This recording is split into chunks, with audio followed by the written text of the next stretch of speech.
If you're watching us from home or wherever you're watching us from, let us know your location, who you are, who you're cheering on, and we'll do our best to call you out. If you have any questions for Pam or I, we'll do our best to answer those questions. So let us know. Let's start right now. We got, 29, 30 people, I think, watching us early on in this broadcast, so let us know. And on screen, that is Robbie Ellis, the number 84, that is battling it out there with Jacob Frederick. Super awesome. They've been going, neck and neck the whole entire heat race. But right now, let's go ahead and go through. We have Rusty Pipes in the number 1 position, Derek Steven in the number 2 position, John Barub in that second. We're waiting for Mr. Lee Knowles to come on by, and there he is right there on screen. He just crossed over the finish line.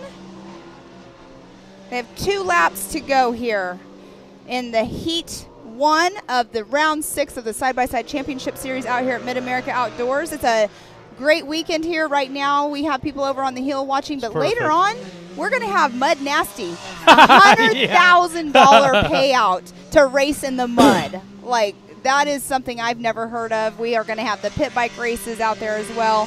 But we do on screen still have Robbie Ellis and Jacob Frederick on screen. They're battling it out the whole entire race. That makes it fun, even though this is just their heat race, and tomorrow we will be racing the main events. It's all about where you finish and where you start and where your gate pick is. Well, and the thing is, even though we had 2 different starts, it's the same race. Exactly. It's whoever has the fastest lap of the race, not so much where they finished. Exactly. So we're going to have a winner of the heat race, obviously, yes. Yes. But it's the fastest lap time going into tomorrow that gets the pick the best gate. Exactly, and there's Mr. Lee Knowles right there. He is leading the amateur turbo class.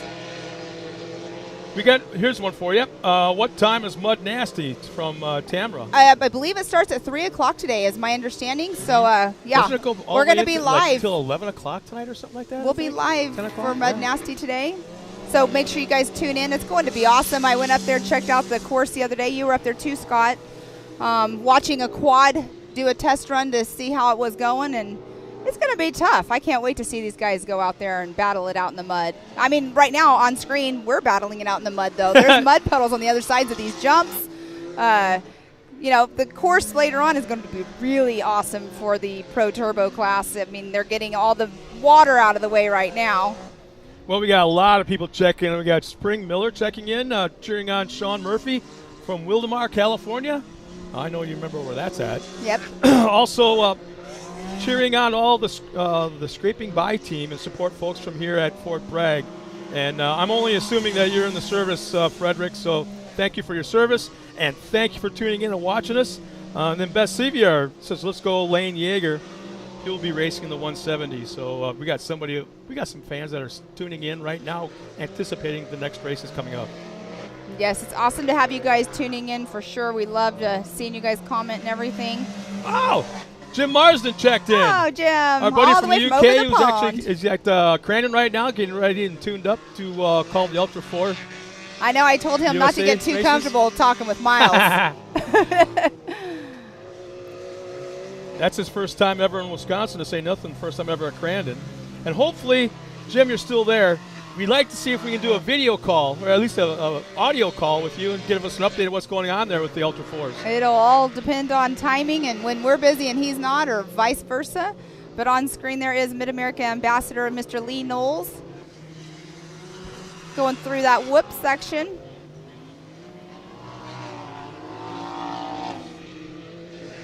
And that right there is where he makes the right-hand turn. Then you go up and you kind of do it's like a kind of a jump, like you can just see he did a step up. Left hand, then they go down, and when they go down that hill, they go into this left hand, then that right-hand turn. I know, I keep saying the course and you guys are watching it, but there is a really, I always say it, that off-camber jump. That's right there, I think, is where a lot of people make it or break it on certain. Isn't there a split lane up there, too? No, there's not a split lane up there, but there's well, yes, there is. Some people use the bank. Uh-huh. And when there's a battle going on between a few cars right there, that's where I think it makes it or breaks it. Going up that hill right there. Nope. Turning no. Then turn left there, and coming down right in here somewhere. There's like that split lane. It's right here in the bottom, in the bottom left-hand screen is where that split lane is. And when there's 2 cars battling it out, it's awesome. You can see. I love it when the drone shows us footage from above, because you can see the whoop section on the right-hand side. You have the off-camber turn on that left-hand side. And I love seeing all the people over here already on the hill watching. We're going to have a great crowd out here this weekend. There's a mixture of off-roading out here this weekend between everything else that's going on. Well, Misty Stevens just checked in from 5 miles away. Really? She's got her husband and her son racing, and she's 5 miles away. You know, you talk to parents of kids, and someone's got to some take of care them of the are horses. no, some of them are, they can't watch. Like they do not want to watch because that makes them too nervous. I can see you being like that. No, I'm not like that at all. Well, that'll take care of the first race of the day, heat racing. Again, there's 2 races that were out there at the same time, same class, but with so many cars, you can't run all of them at the same time. So we'll look at the lap times, the officials will, and that will decide the starting lineup for tomorrow, or I should say gate picks for tomorrow going into the main event. Well, in the number 57 of John Calgrew, he has the fastest lap of that race just now at a 2:04.991. And no one's even close. Wow. 2:08 is the next time, and that's 2:10. Jacob Frederick. Wow. So that's a decent time right there. Next up off the line is going to be our vet 40-plus NA class. So they're going to be taken off the line here in just a moment. We're going to have 8 cars in that class. We have Rick Schroeder, Jeff Johnson, Tom Rich, Will Harris, Everett Boodle, Mike Buckafusco, Chad Mayo, and Austin Sides. So we have 8 cars that should be taking that green flag, and now a lot of the water and the mud has been kind of moved in a It should be, pushed out a little bit. Well, outside of, like you said, the backside of the jumps is where there's still some standing water, but outside of those areas, this track is almost in perfect condition. Exactly. It really is. And it's only going to carry over. And with no sun out, we got heavy clouds, but they're elevated, so it's not like a fog. It's keeping the sun out. There's a little bit of a wind, but with the sun, and it's not hot. And there is moisture in the air still, though. Yes, and there's just a slight mist. Not enough to turn the windshield wipers on, but there's a slight mist. So I don't see the track changing a whole heck of a lot for the next 2 or 3 races. I don't either. And, here we are off the line right now. There is our vet in A class. This is a new camera view for us. It looks like they changed a few things up, and now we can see the whole start from the right at the drop of the green all the way through turn 2. So this is very cool. So that is the 003 of Mr. Will Harris that just got that whole shot. And that's points leader Chad Mayo in that second position. So he is leading the points in this class. And we have 2 rounds of racing after this weekend, so it's coming right down to the nitty-gritty. And Chad Mayo just took the lead over Will Harris off of that Talladega turn. Later on, we'll have to talk about Chad Mayo's car because it's not racing only in this race today, but it'll be in a couple other races as well. So right now, out in front, we do have Chad Mayo. Second position, we do have Will Harris. That's a brand new car. See, there's the mud on the other side of the jumps. Yeah. Unless you've gone out and done a hot lap or something like that, or a warm-up lap, and you would know it's there. And Will Harris, that's a new car he just finished building. Another really nice guy out here. He was out here at Visions as well. So we have Chad Mayo, Will Harris, Austin Sides, Tom Rich, Mike Buckafusco, Jeff Johnson, Rick Schroeder, and Everett Boodle. It does not look like Everett Boodle took the green flag. Oh, we have somebody on their lid right there. And it's in a slow part of the course. It's in a slow part of the course. So that is that off-camber left-hand turn I keep talking about. It's a very awkward. You have to really take it easy right there. And I really don't think there's any. I believe that's Will Harris. He is not out on race course right now. So that is Mr. Will Harris. I don't see any kind of damage to the car because it was such a slow, soft rollover. But you never know. So he might be able to get back on its wheels and back underway. This is a little right, just under or just over a 2-mile-long course? It's just over. So if the track could get there in time, they might get him out back on the lead lap. And they are getting him flipped back over. We can see in the background, but on screen we got an awesome battle going on there. This is definitely a tear-off day, though. So Mike Buckafusco just came through the start-finish in that second position. Austin Sides and then Tom Rich and Jeff Johnson. They're the only ones that have came through for lap 1 of this 4-lap race. And right there to the left is Barbie Jeep. We have Barbie Jeep this weekend. Nah. At night. Oh, yeah. That's going to be pretty cool to see it lit up on the hillside. Here's the scary part. When you look at the rubber Jeep hill, when you get down to the very bottom, there's a little bit of a lip that kind of launches everybody up into the air into that big muddy pond. Yes. When you're coming down to that Barbie Jeep, you hit that lip, you can't see where the water is. No. You're kind of like falling into an abyss. There's Will Harris, I think, at the bottom of the screen right there. It looks like he might have a left rear flat, possibly. And on-screen, Chad Mayo there, points leader in the Vet NA class. Well, I got to thank my wife. Hopefully she's listening. But I got to thank my wife because she tricked me into and made me get prescription glasses a couple weeks ago, about a month ago. I'm still getting used to them, but I can see the monitor now. Oh, how funny. That's funny. And then on screen right there, that's great. Again, the drone footage that we can see from above. There's that little creek crossing. These guys can jump it. I mean, all of our cars can jump it. The 170s don't go that direction, so they don't have to go through that. But it's a cool little fun jump right there, and obviously there's water in it because of all the rain yesterday. Yeah, did you see, were you down here at all yesterday during nice the rain? It was like a little rapids. It was nice. I had a little river running through my pit. And you can still see right there some more mud. Chad Mayo going through it, and in that second position. How many different things does Chad Mayo race? He's still racing moto. He does the pit bike racing. Oh, so you got tricked off bike too. Holy smokes. So Will Harris is back going right now. He is a lap down in the heat race. Chad Mayo's coming down where the HMF hole shot is. So on race day, on the main events, whoever gets that hole shot gets a little extra bonus from HMF. And most of these people out here do run the HMF pipes, so it's pretty cool if you need a new one, if you break one or whatever. There you go. And that is Chad Mayo again right there with Will Harris. They just went through the Talladega turn. Yeah, he's not following that form that us old guys recognize as with age comes cage. That's for sure. Yeah.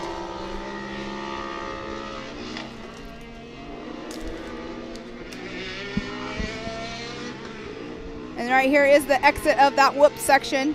Obviously, Will Harris's car is not too badly hurt, and he does not have a flat like I thought. It's not hurt at all because he's actually gaining on Chad, unless Chad's got maybe some issues. Because even though the engine's in the back of these things, the radiator itself is kind of up high. So these things might be collecting a little bit of mud in the radiator and maybe getting a little on the warm side. I don't know.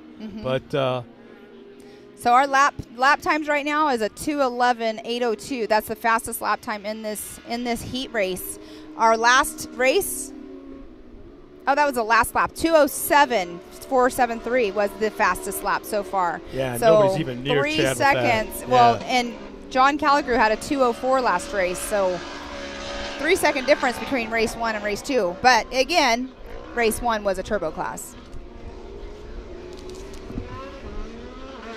Got a little bit of a breeze. That would have been nice to have out here at Visions. Yeah, let's enjoy it while we can. We don't know how long it's going to last. Yes. You can see people over there staying under the cover, but there again on screen, Chad Mayo. I'm telling you, Pam, Will Harris. It's almost like there's so much going on this weekend here, all the different kinds of racing. The only thing that's missing that we had at Visions is RC cars. Oh, RC cars and Ultra 4. Ultra 4, yeah. But there's just, it seems like it has that feel like there's more actual racing going on this weekend than we had at Visions. Look at that. Will Harris just lost his his left rear tire. That's what I thought. You were watching, you were watching that one. Oh, I thought it was flat earlier, but obviously it was not flat because he just went flying off of his car, as you can see on screen there. And he had just made the pass on Chad Mayo. That's unfortunate, even though he was a lap down, but that's just unfortunate that just happened to him.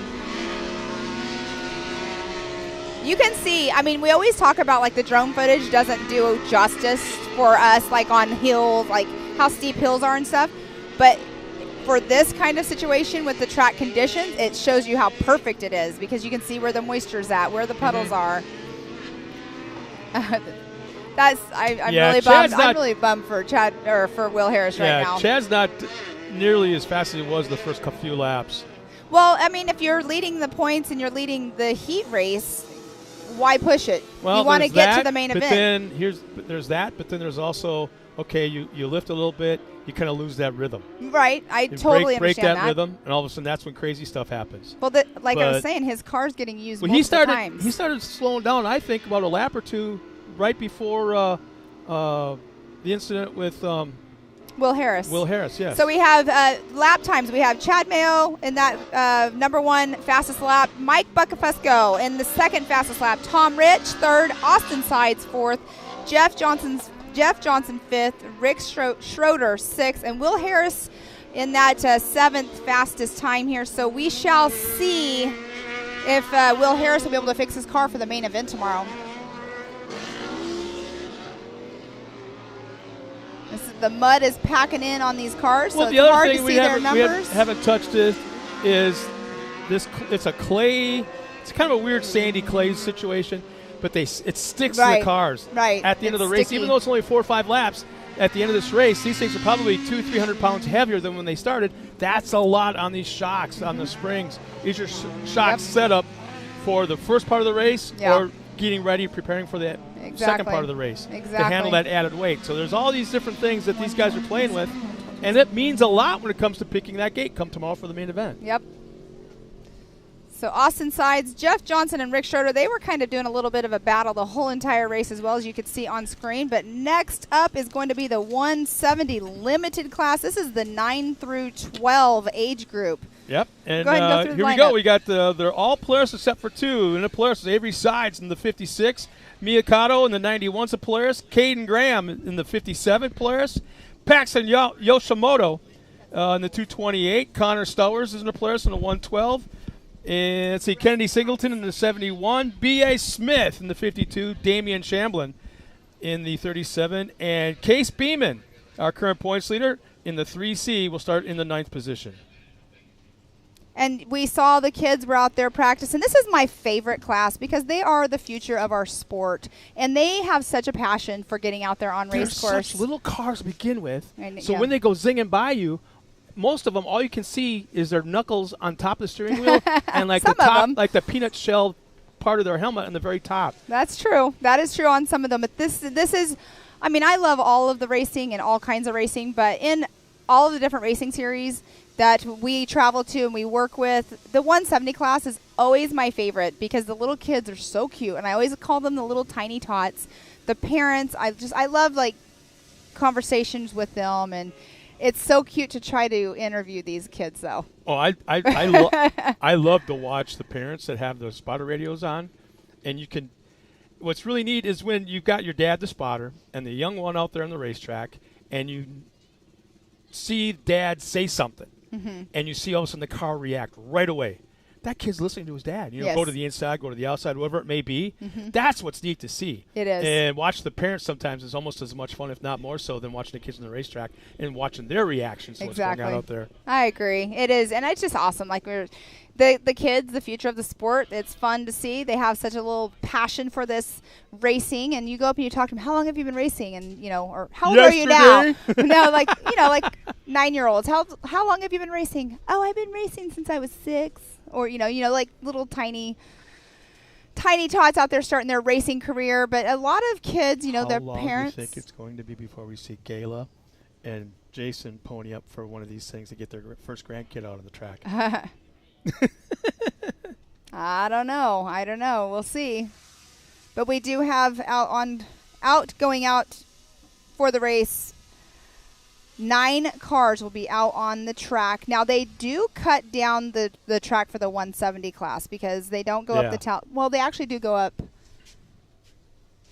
right at the base of the Talladega turn is where they make their hairpin left-hand turn.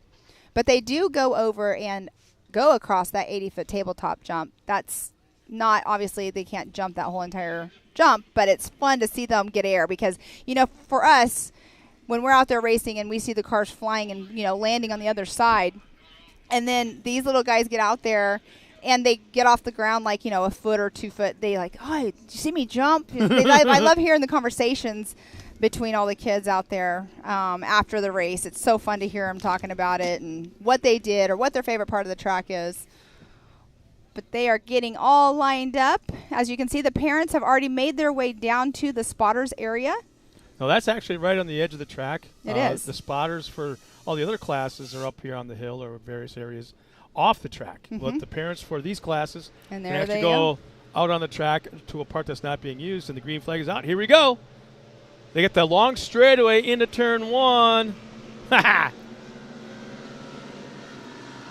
And this is where, they're filtering down into a smaller part of the track. They do know that they, have to hold their lines. That's where parents are telling them, like you were saying, inside, outside, you have somebody there. They'll react or they'll stay right in position. But right there is the base of the Talladega turn that they're making their hairpin left-hand turn. I'm not sure exactly how long this race course is when it's cut down. We should probably get out there and do a little test run so we know that. But on screen is where that tabletop jump is. We got Amber Turner and Kimberly Smith both going go Avery. Awesome. Avery Sides and that He started number on the pole. 56. Yep, he started on the pole.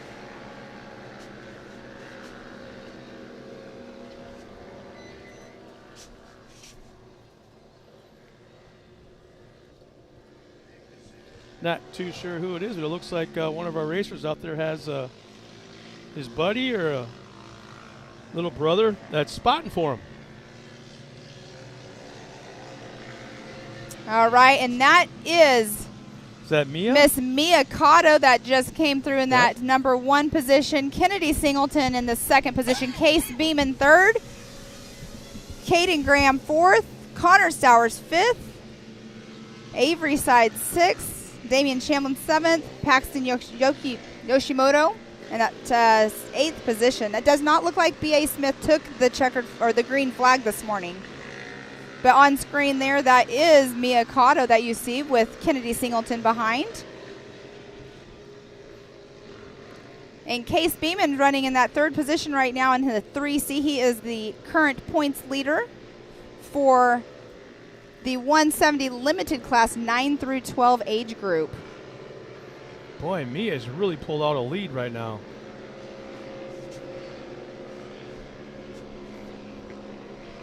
And these things, limited horsepower, there's not a lot they can do, but so it comes down to setups. Right. It comes down to the springs, comes down to the clutching, comes down to the tires, the right tires, believe it or not. And this racetrack is super abrasive. It really can eat up these tires. And this is the 170 limited 9 through 12. This is a novice/expert class. So that means they've either been racing or they've had some kind of racing under their belt. Well, here's the area where Mia's in right now, that tight left-hand 180 just past the finish line. Did you see all 4 cars? Did you see all 4 cars just went through? That's probably the tricky part because water stays there. It doesn't drain out anywhere. Right. So if they go way outside, it's drier. If they cut way down inside, it's kind of wet, moist, and actually muddy. So it's cool to watch these drivers figure it out on the next lap. Okay, didn't work here. I'm going to go to the outside there. Kind Exactly. of thing. So that's really neat to see these kids. It's almost like from here, you can see the light bulb go off. They got it figured out. Okay, next time. Yes, and on screen, that is Mia Cotto. Just did that 80-foot tabletop jump where she just went through. You know what's another really cool thing about the kids is, their friends at home and school are watching. That's Kennedy Singleton right there on screen. What were you saying? But they have their friends at home from school watching, the ones that can't come. Oh, yeah. It's really fun to see that. And the grandparents, the family members, the family friends that are at home watching. We thank you guys for watching the live stream and cheering on your little tiny tot friends and well, the other family thing members. Cool is they'll be out there on the racetrack, these kids, and they're beating and banging on each other and rubbing fenders and sometimes roll over and all that kind of stuff. The race ends. 5 minutes later, they're out there playing catch with a football or chasing each other around on their bicycles. They're just out here having fun. Look at the battle going on right there between the 112 and the 112 of Connor Stowers and the 56 of Avery Sides. Yeah, now watch this turn. This is what I'm talking about. One goes, well, actually, 3 of them all go to the inside, which is real muddy. And that is the 228 of Paxton Yoshimoto right there in the mix as well. So this is the first jump on the big track after they come through the HMF hole shot area. Then they turn right, and that's the first jump. The kids, same thing. That's their first jump of their course. And you can see all the water in the middle of the racetrack right now. All drains down there. I hope my buddy the Turtle Mate is still hanging out down there. Your friend from Visions. Yeah. I'd say he was kind of lost heading in that direction. You took him back home. All right, so we have Mia Cotto right there on screen. You can see the drones following. That's the race line jump right there. Brendan Williams checked in. Good job, Mia. She ain't quite there Mia yet. Cotto just took over, let's see, she went through a timing loop. Oh, but the fastest lap of this race right now is set by Mia Cotto at a 1:16.230. Oh, again, no one's even close. Wow. Yeah, Kennedy Singleton's about 3 seconds behind Mia on time. Well, she just took a checkered flag, so Mia's on her way off the track. Yes, they did 4 laps, so the heat races are 4 laps each. Case Beeman, let's see what he comes through. He is the points leader right now in the 3C. His fastest lap time was a 1:22.387 so far. We'll see if he picked it up here on the last lap. So yeah, Avery Sides ended up finishing in that 4th spot. Just want to let everybody know that's at home watching, Kimberly and Amber. And remember, if you're at home watching this and you want to watch the live timing, you can do that at mao.livemotorsports.com. That's where you can see everything that we are talking about on scoring. Make sure you're staying live watching us all day long here today. We're going to be doing all of the heat races, and we're going to be live later on for the Mud Nasty event, and that is definitely going to be a nasty event. The name is perfect. They should swap the words on that as Nasty Mud. Nasty Mud. No, it's definitely going to be a little extra soupy up there because obviously the rain. They probably didn't have to fill the holes up too much. It's going to be kind of cool being a part of Tripp's world. Yeah, right, exactly. Where he knows what the heck's going on, what he does, That's going to be neat. It's awesome. Well, it sounds like we're going to go to a commercial break while they get the next race all lined up, so we'll be back right after this.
No matter what, it's never an easy event, and it never will be, and that's what makes King of the Hammers King of the Hammers.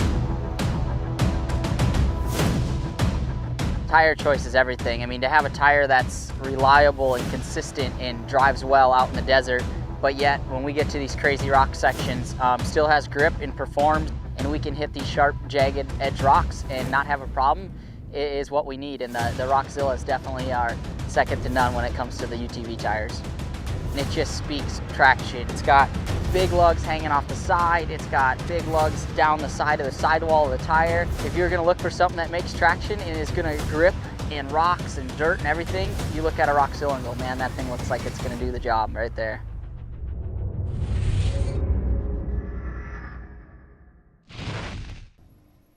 And welcome back, everybody. We're here at Mid-America Outdoors. I'm Scott Rain once again with Pam Hall. And Pam, you've been like the walking encyclopedia this morning of the world's most useless off-road knowledge. No, Oh, just kidding. gosh. It's not useless because the people at home want to know this information. But no, we were like probably 1/3 of the way through racing this afternoon, and it's been pretty fun so far. It's been a lot of fun. It hasn't been pretty fun. It's been a lot of fun. So we are headed into race number 4 for the morning, heat 4, I should say, out of our 15 classes we will have out on race course today. And this class is the 170 limited class, the 6 through 8 age group. We have 13 cars that should be taking the green flag. I do know for sure we have 1 minus this morning. We'll get into that later on. But we have Stefano Calagru, that'll be out there in the number 85. Tucker Berza in the number 44. Points leader, current points leader, Code St. Peter in the number 63. Tanner Thompson in 21. The 111 of Easton Helms. 86 of Harper Willis. 8 of Slade Dowden, who will not be taking the green flag this morning. We have a 47Y of Maggie Flores, the number 11 of Luke Anderson, 135 of Bentley Fagan, the 98 of Blaine Singleton, the number 7 of Jace Buzetsky, the 356 of Camden Ledbetter. So we have 12 cars that we know for sure will be taking the green flag this morning. You kind of mentioned about a little story about Slade. There was an incident yesterday here in the pits. The kids are out having a little bit of fun. Well, Slade had a little bit of an accident. Currently, he's watching the live stream, I guess, in the hospital. Yes. So And he needs to get well. Grandma was over here giving us some. Yeah, she was up here giving us the hey, make sure talk about. No, she was just giving us information on how he's doing, which is awesome. But get well. Yep. See you back here next round for round number 7. That'll be happening at the end of this month. So. We were talking earlier, we have 2 more rounds left. So we have round 7 at the end of September going into October, and then we'll have our Legends of the Fall that's happening. I'm looking forward to that. October I love 29th that name. Weekend. It's going to be a lot of fun. We're going to have That'll be the last round also for Ultra 4 USA. That is our finals for everything. That is the finals for Pit Bike, for any of the hill climbs for the Pro Rock Series, Side-by-Side Championship Series, Pit Bikes, Side-by-Side champion. I mean, it's just going to be another weekend, consider a slot machine weekend of off-road racing. Just pull the one-arm bandit and just watch all the reels spin, and one pops up. Okay, it's a short course. Okay, Yes. another one pops up. Oh, it's rock racing. Oh, another one pops up. It's all kinds of stuff going on. I can't even keep it all straight. Yes, and you can see right now the parents are all going down to the spotters areas, and then the kids will be taken off here shortly. And again, this is the 6 through 8 class of the limited 170s. Well, we got a few more check-ins, Pam. We got Sharon Merrick says, let's go Harper in the 86. Anthony Munsey checks in, just says, hi. Anthony, where are you from? Where are you watching us from? Also, we got Sharon Merrick checking in, going checkered flags for the 86 of Harper. Tara Hargrove is watching. And Kaylee Ware says, let's go Code. All right, and they just took the green flag. A little bit of a different sound. A little bit more limited in what they can do to the cars. But, man, for 6 years old, 6 to 8, these kids are letting her rip. Yes. And then, again, the Tiny Tots. And you mentioned the cloud coverage earlier. The sun is now out. It's starting to peek through, yep. It'll dry up just a little bit. I think it's going to dry up pretty quick. But let's see who gets that. Who got that whole shot? I can't quite make out the number, but that I can tell. We actually had this conversation with Code's mom and dad yesterday. That orange color stands out so much, and that's what's so awesome about making sure you do bright colors on your cars, because it makes them stand out for sure. Camera guys don't exactly like it because there's a blaze orange, yellow, and red. Digital cameras aren't big fans of. The car that's out front, I can't wait to see the number on it, because it has gold wheels and a gold frame. It's a gold chassis, and it looks to me like a cobalt blue color. Yeah, it actually looks kind of cool. I think it's the 44 of Tucker Berzo, as she see here in just a minute behind us. Yes, it is. That is Tucker Berza in that number 1 position right now with Code St. Peter right behind him. Easton Helms in the 111. All 3 of them are running really close. They went into that turn past the start-finish line. Yeah, Nana's checking in. Neck. Nana's checking in. She says, go Harper. And then Melissa Helms, go Easton. So far, it's all women checking in for the young ones. It's like, okay, guys, where's grandpas and dads and brothers and uncles and stuff? Oh. Nice tight racing up front, first and second. That white car on screen right there is not going to be white very long unless they have some magic potion on there that keeps the mud off. Some people have a magic potion, as I call it, that keeps all the mud off of their cars. Right there is a number 7 on screen of Jace Buzetsky. I know I'm not pronouncing his last name right. Or do you think I am? No, somebody will let you know if you're off. At least that's been my experience of the past. Now on screen there in the number 1, 2, and 3, Tucker Berza, Code St. Peter, Easton Helms battling it out on screen. I'm kind of surprised Code's not exactly. Not yet. You know. And he races in multiple classes too. So that's why I brought it up. I got to tell you, Tucker's looking really good, having a great run this afternoon. And Code is the current points leader in the 170 limited class 6 through 8 age limit. I think he's the points leader in every class he's in. Well, we'll get to that. I'm just saying. Got my homework here. He's that good of a little driver. He is. He runs a modified class as well, so he's a points leader in that one as well. He's a nut in the modified. Wow. I wonder if these kids are having fun driving in the mud. I know the parents are not having fun having to clean it up. But I did see a lot of kids going through earlier, and they were cleaning their cars after they came off of the track. So Code St. Peter right there and Tucker Berza on screen. Yeah, you can see in the upper left-hand corner the running order right now of the top 5, actually the entire field. Berza still maintains that top spot. Code St. Peter second, Helms, Anderson, Thompson on the top 5. Going over that race line jump, you can see there. And right there in that corner where they're turning right hand, that is where, right there you can see, that's where the parents, that's where they spot from. They have to stay in that spot. There's an area that they have to stay in that they cannot go across the track or anything. So there's always a spotter's area for short course, and that's where they sit. Well, the family members are listening at home when I just got corrected. Brenda Willis, thank you so much. Uncle Rob and Aunt Mina they're all also watching, supporting Harper in the number 86. Oh, and look at this. Tucker Berza and Code St. Peter. Code is actually off a little bit. Not sure if something happened or if he just got off pace. But he was going in for that pass and didn't quite make it. And then went off the side just a little bit. But look at everybody right now. Tucker Berza is getting ready to start lapping cars. And right behind him is Easton Helms. And Easton is actually passing Tucker right now. So he saw an opening, got past him, and they're in lap traffic as we speak right now. Boy, I guess they're all over the course. And then look at Code. He goes way to the outside. Looks like he found something. Okay, so it looked like something had happened, but he's back on it there. Yeah. He had lost, one position at least just a moment ago, and something happened where he found power again, got back underway. Not only did he pass all the lap traffic that was in front of him, but also he made a pass for position they lost when he was under power. All right, then just now Easton Helms took that checkered flag. Code St. Peter in the second position. Tucker Berza third. Tanner Thompson should be coming through in that fourth position, but right now we have 1, 2, and 3 in and completed their fourth lap. I don't know how we can check this to make sure, but I think that was the first race that Code did not win this entire summer. I thought he was undefeated.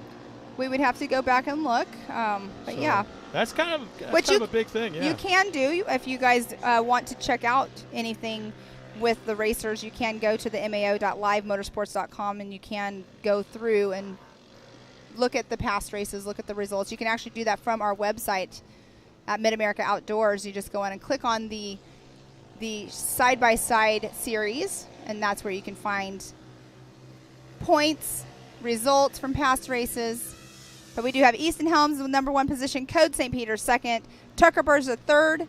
Luke Anderson actually came in that 4th position, and then Tanner Thompson 5th. Tanner Thompson is a Mid-America ambassador as well. I think that was Willis right behind. Harper Willis. Stefano Calagru. Very young, very, very nice young man. Very well spoken. He was over talking the other day. Him and his sister both actually race. Dad's racing later on as well. So what do we have next, Pam?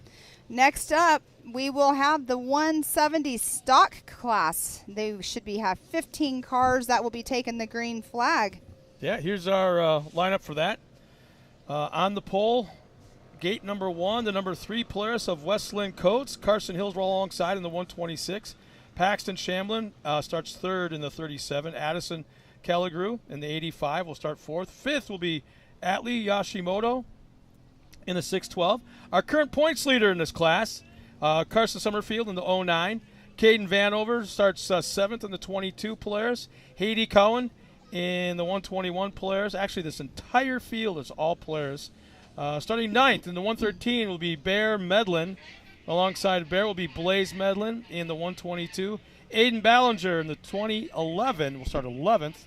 Charlie Thomas will start 12th in the 35. Rossi Thomas in the 5R starts 13th. 14th will be Emily Fowler in the 723. And Ryder Thomas will start 15th in the 6R. All right, we're going to have a guest come on in here. He's way too clean to have just come off the track. I don't know. We were bragging about how muddy it was. These guys are surviving the race, and he's actually pretty clean. Here, let me step aside. All right, give you your headset there. Mr. Lee Knowles has joined us up here in the booth. Lee, you just came off the course a little bit ago. I believe you. Did you have fun out there? Yeah, I wanted a little closer look at the track when I came down the hill, so I let the car fall on its side so I could look at the dirt. Just make sure there were no ruts there, right? Yeah, no ruts and rocks, anything that might, hamper somebody else out there. And you're getting ready to go on course here in just a little bit again. You're race the points 11 leader for the amateur turbo class right now. Mr. Lee Knowles is also a Mid-America ambassador. A great guy out here. You have quite a background of racing yourself. Tell us. I know later on we'll go through it because we did our videos yesterday. But a few years in the dirt. Racing in sprint cars, raced mini sprints since '94, and no, I got that. When she brought that up earlier this morning, I'm like, how do you transition from sprint cars to off road? I mean, that's. I've heard of pavement to dirt to pavement, that kind of thing, but never, when you're basically what I call 2-dimensional racing, right? In a sprint car. You've just gone 4-dimensional. I got to blame Rusty Pipes. I mean, he's the one that got me hooked on the side-by-side. We got out of the sprint car racing. It was just getting too far to travel. I mean, we've traveled all over Louisiana and Texas and Oklahoma, but it was just getting too expensive, and things changed in our lives, kids going to school, college, and all that. So he bought a side-by-side, and we broke ground at Oak Hill playing with it there. And I rolled it there, too. So you wanted to check the course there, too. Yeah, that's it. So next up, we were going over, we have our 170 stock class coming up next. The little kids out there racing, isn't it such a great sport for them to learn to drive, learn etiquette of driving, and what do you think about the little kids being the future of the sport? I love the little kids because they're the future of the sport. Mm-hmm. And if we don't have them, we won't have racers next year. Exactly. Yeah, and then they come on track and race with you. Yeah, I'm ready. Yeah. Yeah, your boys. I just sensed a little hint that there's not a sign there's no horizon of a retirement in the future at all. No. Attaboy. Yeah. Nope. God gives me the will to do it, so I'm going to do it. Dare I ask how old you are? 55. Oh, that ain't bad. I didn't think that. Yeah, doing the speed limit. I find that hard to believe too, though. Yeah.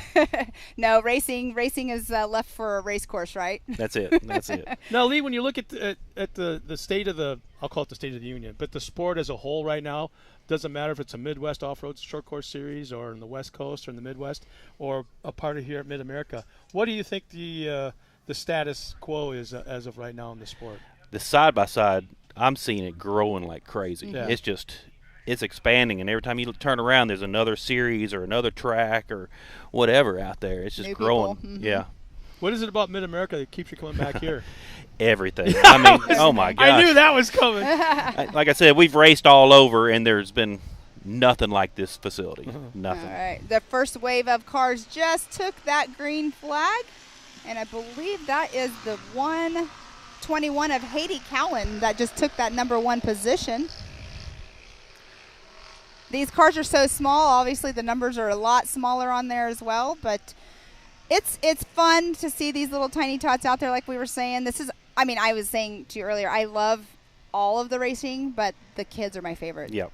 Because, I mean, you've been doing it for years. You have a passion for racing, but these kids have a completely different passion right now. I still get butterflies, and I can only imagine what's going through them, Right? you know. Right? Yeah, it's super, super cute to see them. So today's race, do you have any strategies going into it? I can't tell you that, Pam. I mean, your son's racing with me. I'm I not- can't tell you I that. don't have any communication. It just depends if he's at home or out in She's the pits got her watching. radio directly to that car. Tape, Yeah. tape it right the corner right here. So I as soon know. as you leave, I know. I had a talk with him before I left, so yeah, we'll see. But no, it's a lot of fun. But strategy, you went out this morning, or did you not go out on the course this morning? I did not do practice. Okay. Yeah. So that probably bit me a little bit because of jumping out there It's right okay, off you're not the only one in your class. Trust me. that I know rolled. a couple people didn't go out there. And, Oh, okay, practice. But the vet class gave me my practice that I needed running it. there you go. So we have Carson Hill in the 126 that came through in the #1 position so far. Haiti Cowan second. Westlin Coates in that Hey. third. Pam, I think we got a little smoker out there in our lead car. There's that. That's something you don't see in the 170 almost ever. Well, I saw that going on over there at the start line on screen earlier. I think it's just warming up. I'm not sure what's going on, but the second wave of cars Yeah. just took the green flag as well. I So see a we're- little blue hint of that smoke. That's not good at all. No. A total of 15 cars should be out there on race course right now. Oh, and it's getting worse. Yeah. Oh boy. Well, we shall see if they I just sense a continue learning on. situation for a young driver coming up. So what's the track conditions like this morning? Is it good? Nice. Good You saw Tacky. firsthand. it's Yeah. got a lot of bite in it, more than I expected. So that's why I kind of had a little slide over coming down the whole shot hill, and then I did a bicycle at the top of the Yeah. Daytona hill up there. But everything else was fine. It looks like it's really good out there. We were saying, is. like, the drone is showing pristine track conditions. On the other side of the jumps, though, they're especially outside of the whoop section. There's that big pedal. Yeah. Like, definitely. I hit it. You did hit it. You hit it. Yeah. Got that one. No, that's definitely a nice little pedal. I think that's really the only pedal out there, isn't it? Yeah, that's the only one I I found. think and you there's landed in it directly in it, kind of sideways, and she kind of made a ooh kind of gesture when it, Yeah. like first or second lap, I think. yeah, there's a little slick spot over here on this side. When you get set up to this corner, it'll kind of throw you out. Oh, we got Mr. Rusty, Yeah. Rusty, come on over here, coming man. in. This This is going to be I'm good gonna step times. aside. We're gonna get Rusty Pipes, both these guys Come on in on in. this. This is going to be good. I do not get So we'll have to have you and Rusty help me call the rest of this 4-lap race here with the kids going and give us some fun little insight here out there on course. Welcome, Rusty. Good morning. How are Good you afternoon. today? I'm doing great. He kind of was like blaming you for getting him into the side-by-side racing. Okay. Yeah. And we all talked yesterday, obviously, and you were saying that. But how was the track out there for you this morning? Oh, the track's really in great shape. It really is. It's got a few holes, but hey, we all got a race on it. We're all in the Right. same boat there.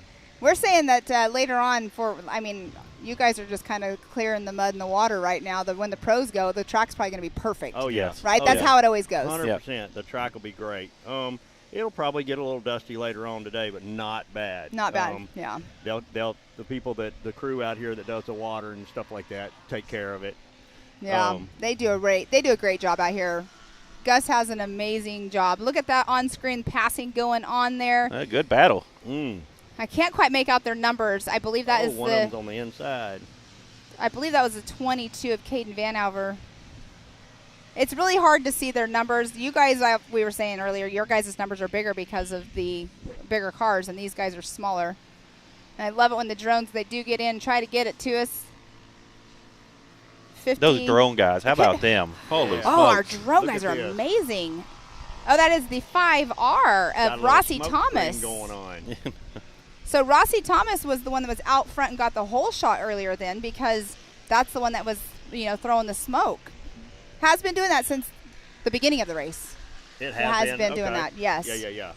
Yeah, sometimes you tweak these motors, We run them to the limits out here. Right. This track is good for low speeds because you got your 180s, turn right back, so you slow all the way down, and then that's got a full run. Exactly. So let your motor have full potential. A lot of driving skill it takes to go out here. We were discussing earlier, like, there's a driver and then there's a racer. And I've never really thought about it, but in reality, that's kind of true, right? I mean, yeah, everybody is out there racing, but are you a driver? Like, there's a difference between somebody that's like a driver and they don't need the coaching and this. I don't know. Yeah. You know the saying. So, in my opinion, I believe that everybody starts off as a driver, and then they obviously want to become a racer. Evolve. No matter to what degree. There you go. You're always going to be competitive, even if you're being competitive in 5th or 6th place. Like, it's still a race. You're still trying to make yourself better than the person that you're battling against. True story. You see people out there and they're just as passionate in 7th and 8th place as the guys that are winning. You Exactly. know what I'm saying? So they're just as passionate. So are the sponsors. So are the people that are supporting them. All right, it sounds like our leaders just came through. It looks Taking like the checker. Carson Hill got the checkered flag. Wow. Wesleyan Coates in that number 2. Caden Vanover in 3rd. Haiti Cowan 4th. Paxton Shamblin in that 5th position. Addison Calligrew in the 6th. So the kids are the future of the sport, Rusty. Yes. Lee and my I, God, there's so many of them. What is this like your favorite class to watch? Well, I'll tell you what. I love seeing the kids when they come out of the cars. How they're just happy. They're ready to just go on to the next venture. But this is just so much. It makes them so happy to be in this sport, just to be in this type of sport. And the parents that support them, wow, my hat's off to the parents. They really are dedicated, and it really is an awesome idea. And it's like we're saying, we have a passion for the sport, but the kids, it's a completely different passion. It's just a different excitement, and to see them and talk to them after they come off the race course, it doesn't matter if they did bad or not. They still had fun. Yeah. They're all winners. Exactly, and it's fun. It's my favorite class to watch. I love watching y'all race, but the kids are my favorite. Yep. And the good thing about this sport and this location and whatnot is look at the number of the young kids. Yeah, I know. This sport is going to, it's already exploded, but look at the kids that are in these things. This is the future of our race right here. And look at how many different 170 classes we have. We have multiple 170 classes. Goodness, look at that. I know this is another 170 class. This is the modified class that's getting ready to come on up and do their race or their heat race today. But this is the class where they step into it. The modifieds have a little bit of work done to them. And I'm not for sure about what that is. I have the whole rule books over here, but I'm definitely not going to go through them. Modified means they tampered with the motor to some degree. There's certain restrictions that they can do, and I mean, it's a modified class, but and I bet you if you're in a modified class and you're going to try to be competitive here, that whatever that limit is, you're going to get there. You know what I'm saying? You're going to be up against it. That's correct. Yeah. Exactly. And we're going to have a total of 16 drivers out there this morning in the modified class. Isn't that beautiful? It is awesome. The step up, the next step for them will be hopefully into the youth 1000 class and then on to amateur classes. And like your son, Hank. You know, he started in the 170s, right? He started in 170s on the West Coast when he was 6 or 7 years old. Oh, my. Go, girl. Stepped into a That's awesome. RS1 at 10. Really? And now he's racing against this guy at 14. Yeah. Wow, that's amazing. And what an awesome driver. It's pretty cool. But you're Send probably got to my camp. I'll give him a couple. Tips. Well, he made sure he looked at the course really closely earlier. So yeah, I got down there and looked at the dirt. Oh, that's right. He tipped over. Yeah. Are you okay? Yeah, I'm fine. Yeah. That's great. He finished. Yep, he did I did. finish. Yeah. Boo, give me some 5 on that. There you Good go. job, brother. There you go. They say get up off that horse. When the horse throws you off, get back up on him. Exactly. Well, I'll let you guys get Thank back you, to your Pam. pits. Thank you for coming and chatting. Thank y'all for Come what up y'all here. do. Oh, well, thank you. Y'all do an awesome We job. wouldn't be doing it if it wasn't for you guys. Thank So y'all. we're going to bring Scott back in, but good luck later on, Lee. Thank you. I was just going to be funny and get behind you. But you know what I'm saying? I was going to get behind you and go.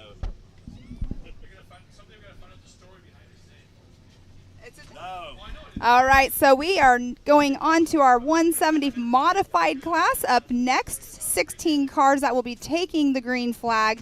We have our current points leader, Code St. Peter, who just came off race course earlier. He will be out on race course in number 63. And then we'll have Michael Green in number 75, Avery Sides in the number 56, Tanner Thompson, another Mid-America ambassador, in that number 21, Grace Howard in the 24H, Quaitlin Arnold in the 106, Lane Yeager, 85, the 47Y of Maggie Flores, the 14 of Savannah Buzeski, the 52 of B.A. Smith, 57 of Caden Graham, the 538 of Briley Lutz, the 71 of Kennedy Singleton, 36 of Riley Jones, the 103 of Elliot Thomas, and then the number 3 of Waylon Coates. Yes, sir. Pam, look who's watching us. Hey, Billy. Billy Champion. Well, they have it on over there as well, but well, he checked in though. We caught him. He caught him, but no, he's not always right over there because he is race director. He has to, oversee. Sometimes he's right up above us over here on top of our production trailer because you can oversee the whole entire track, and it's a great view. But yeah, thanks for tuning in, Billy. I gotta check in. I gotta catch up on here. We got Lauren Price, who's checked in. Says go Briley. A little further back, or a little while longer. Carly Coates. She loves Waylon. Myra Longcrier. Way to go, Caden Vanover. Boom Carson Hill. Mimi loves you. From Penny Sherwood. Misty Cohen. Good job. Tara Hargroves. Way to go, Carson. Penny Sherwood. Woot, woot. Carson Hill. Do I really gotta get the make whoop those whoop sounds? in there. Yeah. Yep. Penny Sherwood. Go Carson Hill. Pam Chandler. Good job, Luke Anderson. And how about this? Hopefully he's still listening. J.P. Gomez is watching us. Oh, JP. Yeah, hopefully he you're just there. won the NorCal Rock Racing Series championship, I believe, last weekend on their final round. And then we actually got someone brave enough to tell us they're watching from Stroud Lake. From the lake, they're watching us. Oh, nice. So, Brian Dervin, hope you're having a good time. And then Linda Carter says, go Linda Carter, go Briley. So, Billy is still watching us. He gives us a thumbs up from wherever you're at on Hi, property. Billy. Awesome crew. Billy has an amazing crew. I mean, everybody out here at Mid-America Outdoors, everybody pitches in. Billy was out the other day in the tractor that has the big sweep on it, sweeping off street where sweeper. where the tech is at, because What else am I gonna do? No, it needed it because. Yeah. But everybody pitches in wherever they can. They see a job that needs to be done, it gets done, even though it's not in the job description. It is that way in every aspect of everybody that's out here. Miss Gayla and Jason, first of all, thank you guys for this amazing facility for us to work at and for all the racers to come to.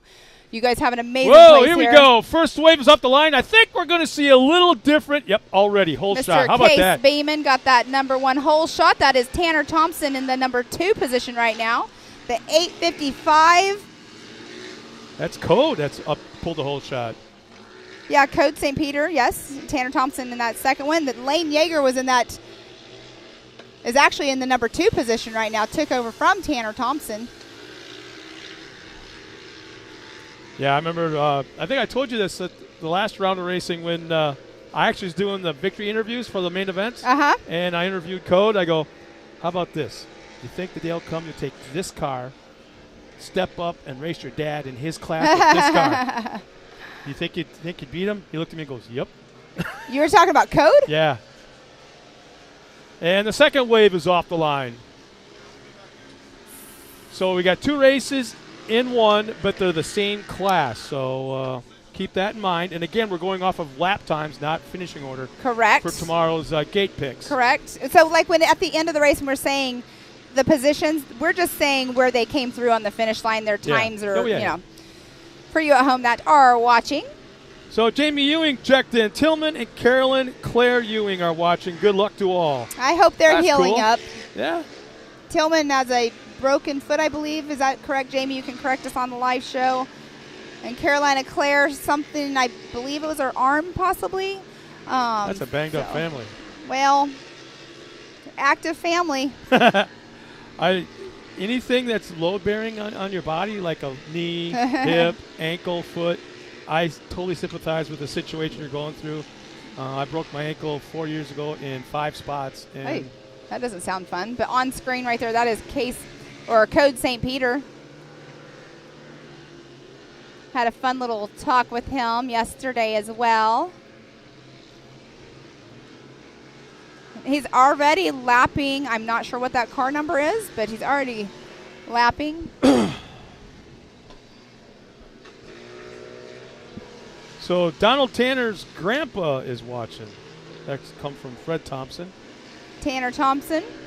Oh, Tillman and Carolyn Clare both have broken feet. Oh, it is feet. Okay. That's a bummer. Well, hopefully they're healing up well, and we'll get to see all back out here again. Granny and Papa watching from the Singleton crew, watching from the CT Raceworks. Daniel Adams and Angela and Haley both check in. So Tanner Thompson, Mid-America Ambassador, he came up and raced the Sturgis race in the 170 class just a couple weeks ago. On screen through that race line jump right there, we do have a battle going on. And I believe that is the 75 of Michael Green.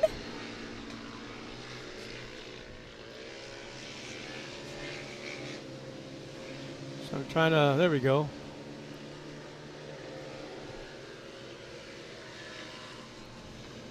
That is a 36 of Riley Jones that was just on screen in the white car. You saw 36 in that? I did see 36. I hope I was right. I saw 36. I felt like a bobblehead trying to, trying to focus in. Code St. Peter just now going through the start finish. They are doing 4 laps. He just finished his 3rd lap, so he would have got the white flag just now. This is modified class. Definitely the lap times are a lot quicker.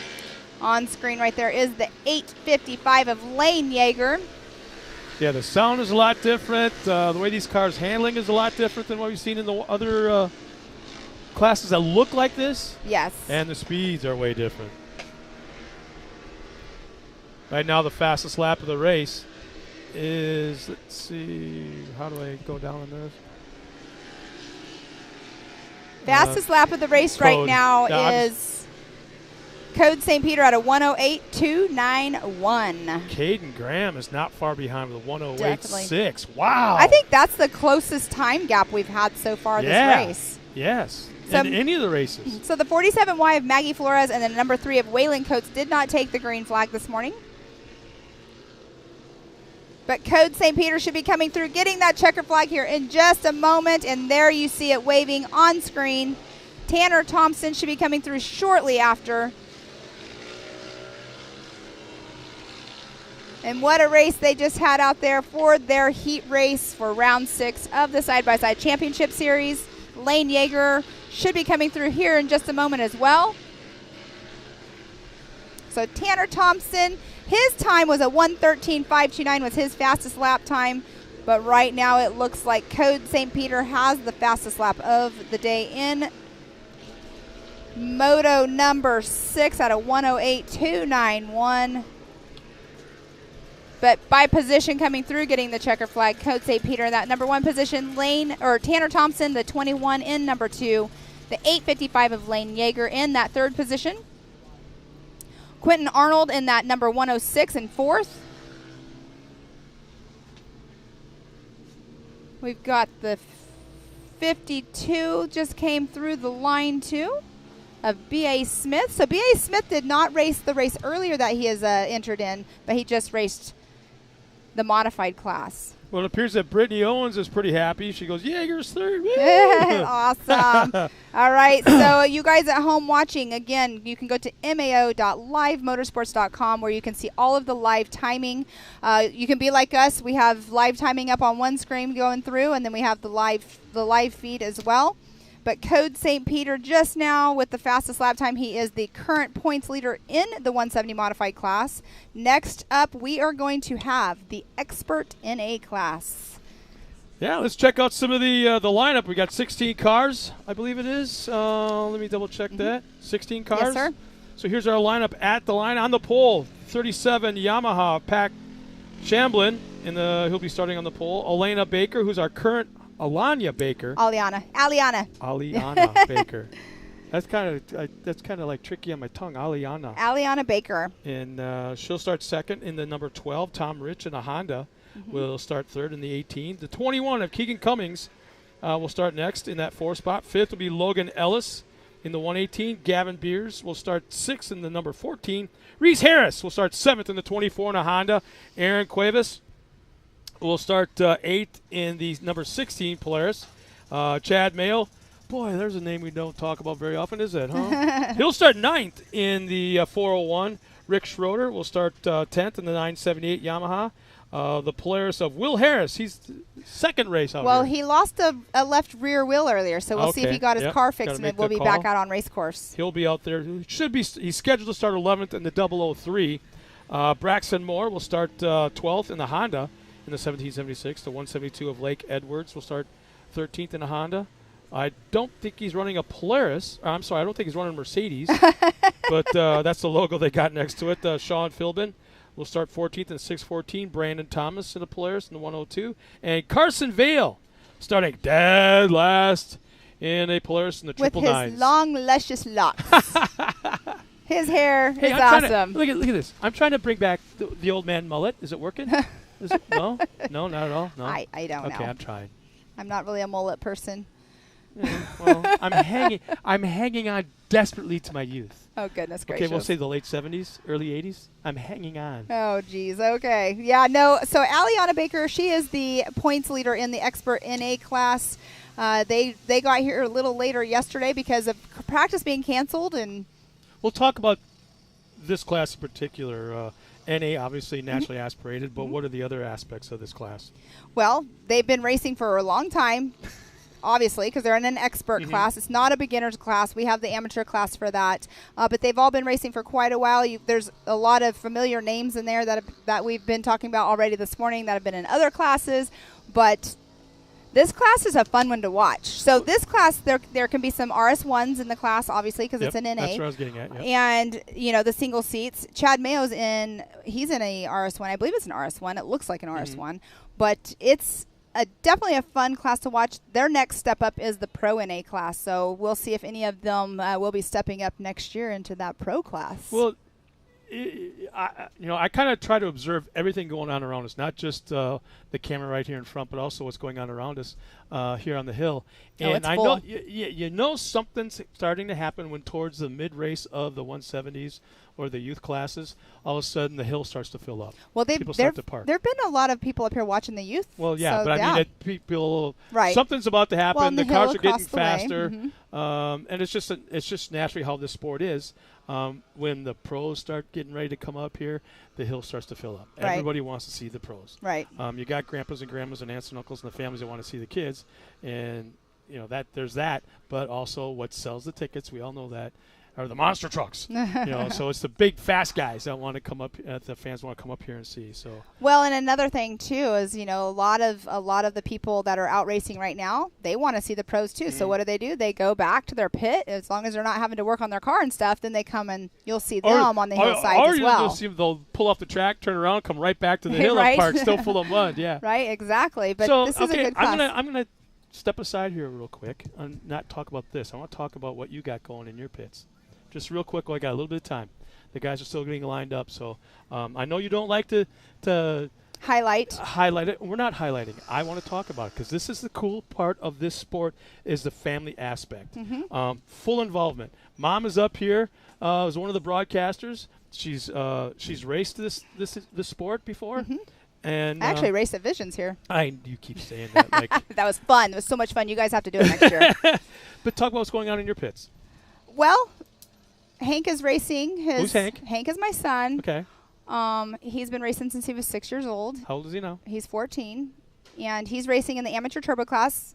Lee is, competing with him, and he is debuting his brand new to him Can-Am X3 out here this weekend, out here with the amateur turbo class. So that's what's going on in my pit right now. And one of the coolest things that I've been kind of observing the last 2.5 days is the fact that your husband has not stopped tinkering with that car. Oh, he won't ever stop. Everything about that car, from a new kind of cleaner, a new kind of thing to keep the mud off, new stickers, just everything. He is constantly tweaking on this thing, and that is neat to see.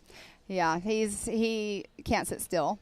But, I mean, he wants the best for Hank and all these parents out here for their kids that are racing. And then the people that are racing, they want try to have the best out there on race course. And it's just another racer, tinkering in the pit. It's the whole family thing. It is a family thing. I've always bring up the fact that this is a true family sport, and it really is, because you wouldn't know that, but I used to race in my much younger days. My mom took care of the bills and paid this and paid that and ordered this and ordered that. My dad kind of ran the show. My brother and I both worked in the race car along with help of 3-4 other guys. My sisters always watched. They were younger than us. They always watched the helmets and got the helmets prepared and all that kind of stuff. So it's a full. It's a family affair. You walk the pits and that's what you see. Right, exactly. You walk the pits here at Mid-America, and that's exactly what you see. It's exactly what you see. And that's the neat thing. Well, and let's talk about, you're talking about family and what's going on in pits and stuff. Let's talk about what's going on this weekend. We are here for the birthday bash, the Labor Day birthday bash for Mid-America Outdoors. Last night was a kickoff concert. The band that they had playing was really awesome. I know you heard them as well. But we have today the heat races. We have pit bike racing. We have the mud nasties going on. They're actually up there working on the race course right now. Matt and Joey, who are normally up here, they are actually over at a raft out event that's going on over on the lake. And I can't remember, but I know I overheard that it's a very large number of boats. That is a huge event out on the water right now. So they're over there doing that. They'll be back later on for the Mud Nasty event. But lots of stuff going on around Jay, Oklahoma, Grove, Oklahoma, and it's always an event all over the place when we're here. I feel like there's something always going on, not just at Mid-America Outdoors, but outside there's always events going on as well. Well, that's what's, you would never ever guess that. I've been told years and years ago, short course off-road racing is the best kept secret in motorsports. Well, with that being said, I think Mid-America Outdoors is the best secret out there. In people are finding out about it real quick, though. Not just short course racing, but in all forms of motorsports, as well as a destination off-road park. This place is crazy. I mean, you're in North Carolina? Yes. North Carolina. I'm in Southern California. Who would have guessed that probably the ultimate facility to go to in the country is in Northeast Oklahoma? Well, exactly. I heard of Disney. And I never knew what Disney was. And then Disney to me is out there in California or Florida. Exactly. That's my first thought. But when I heard about Disney and then coming here for my second time being here for round 2 was also a BMR event that's been going on for years over there. And I had never known about that. I was out there and I saw it. I thought BMR, Big Meat Run. I thought it was like a bunch of guys. I thought it was like a cookout. I thought it was they raffle off tickets to buy for your chance to win like a half a cow or a bunch of sausage. I didn't think that. That's what I did. I was thinking it was like a competition. But the Big Meat Run are big tires, big meat on everything that's out there. The trucks, quads, UTVs, side by sides. Big meats, big tires. Yeah, I mean, this sounds really horrible, but I didn't know about that. Like, I had never heard of it, and I know, like, a lot of people have, but... Well, once again, we're being listened to because William Wallace goes, because Disney has trails, Mid-America has bars. Oh, jeez. We have trails here, too. Oh, there's lots of them. How was there, 1,400 acres here? 1,600 acres? Yes, and now we are taking the green flag here in Engines just are revving. A minute. Well, somebody almost jumped we're off. The start. First wave is on the track. There was a car almost jumping the start there. Now they are obviously doing a different course than what we were just watching. They come up, and this is where they come down to the hole shot. And we shall see who gets that. And I believe it was Will Harris in the 003. He got his car back fixed. He's back out on race course. So that is Mr. Will Harris in that number 1 position right now. Yeah, he's making quick work of it, too, already about a 6-car length lead over second. And I think if we're going to have perfect track conditions, we've got it right now. The sun is out hard. The skies are starting to clear up. A few clouds are still remaining. A little bit of a breeze. But, boy, when that sun appears, it jumps up about 10 degrees. And Miss Aliana Baker, she's running in that number 4 position. She has that hot pink cage. Her brother, Kanan, races out here as well. And it looks like that water puddle is still there. So their second wave of cars just took off the line, and it looks like Carson Vell is pulling off to the left-hand side right there. Not sure what is going on with his car right now, but he is stopped right now, and now he's back going. Sometimes cars don't want to hold that four-wheel drive, or their power steering sometimes shuts off, but there is that Talladega turn. Tell you, William Wallace is having a blast sitting watching it. He goes, I can hear the racing from 5 miles away. He goes, these kids are full send all day long. He's been commenting like crazy. Awesome. Well, thank you for watching. And on screen, watching there, you can see the whole entire layout of the race course from above. Our drone pilots are awesome out there. Will Harris has taken quite a lead. Wow, look at that. And that's Sean Philbin, Aaron Cuevas, Aliana Baker right there. She just took over two spots in that one little section just now. Now watch that. She could take the outside entrance, inside exit into the corner, and is able to pull it off. Yeah, she passed 2 cars right there. Yeah. Yep. She passed 2 cars right there. One for turn. Sure. Serena Cummings just checked in. Go Keegan Cummings. And then Barbara Lacey. She's watching us from Lake Limestone, Texas. Thanks a lot, Barb, for watching us. All right, so we have Will Harris, Aliana Baker, Logan Ellis. Now this is a 5-lap race, right? They upped it for these classes? No, it's 4. It is 4? Okay. Yes, sir. Oh, and we got just had rollover. a rollover right there, and I believe that was Logan Ellis that just tumbled, but he's back on all 4 and kept on going. Landed back on its wheels, but made contact with the car as it was going by. I'm not able to tell at this point who that was, but the car was able to continue on. A 4-car battle going on right there.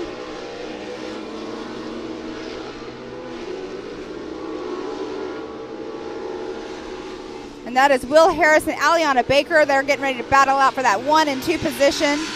So far, Yeah, she's got to have really close to the fastest lap of the race so far, if not the fastest. Yeah, I don't think that's right. Yeah, so they are 3 laps into their 4-lap race already. Yeah, I don't see, that can't be right, the 114. No, that can't be.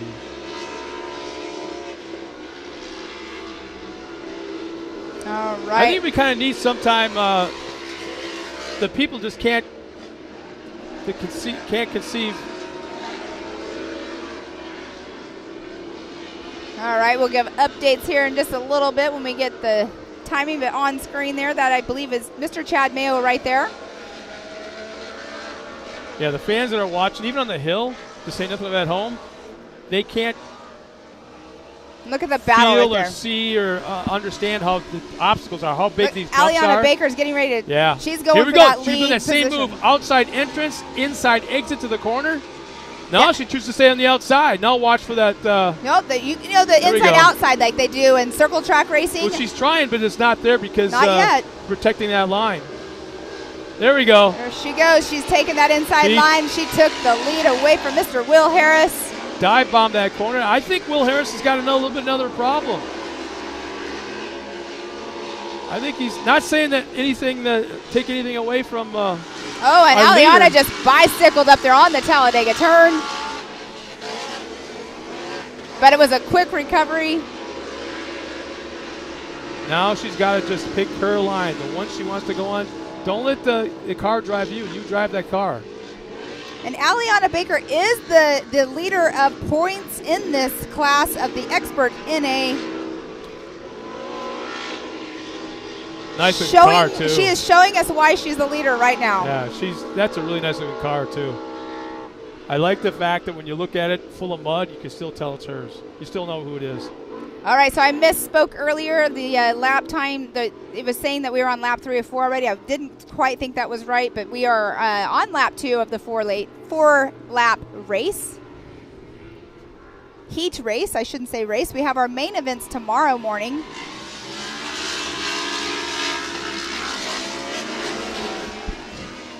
All right.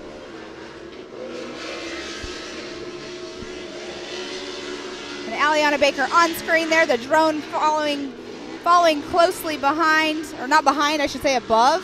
Will Harris is trying to catch back up, Oh, she's though. pulling away, yeah. Well, he is She's pulling away, but he's not too far behind. There is a caution going on because there was a rollover right here behind us that was not on screen. It was the number 37 of Patrick Shamblin.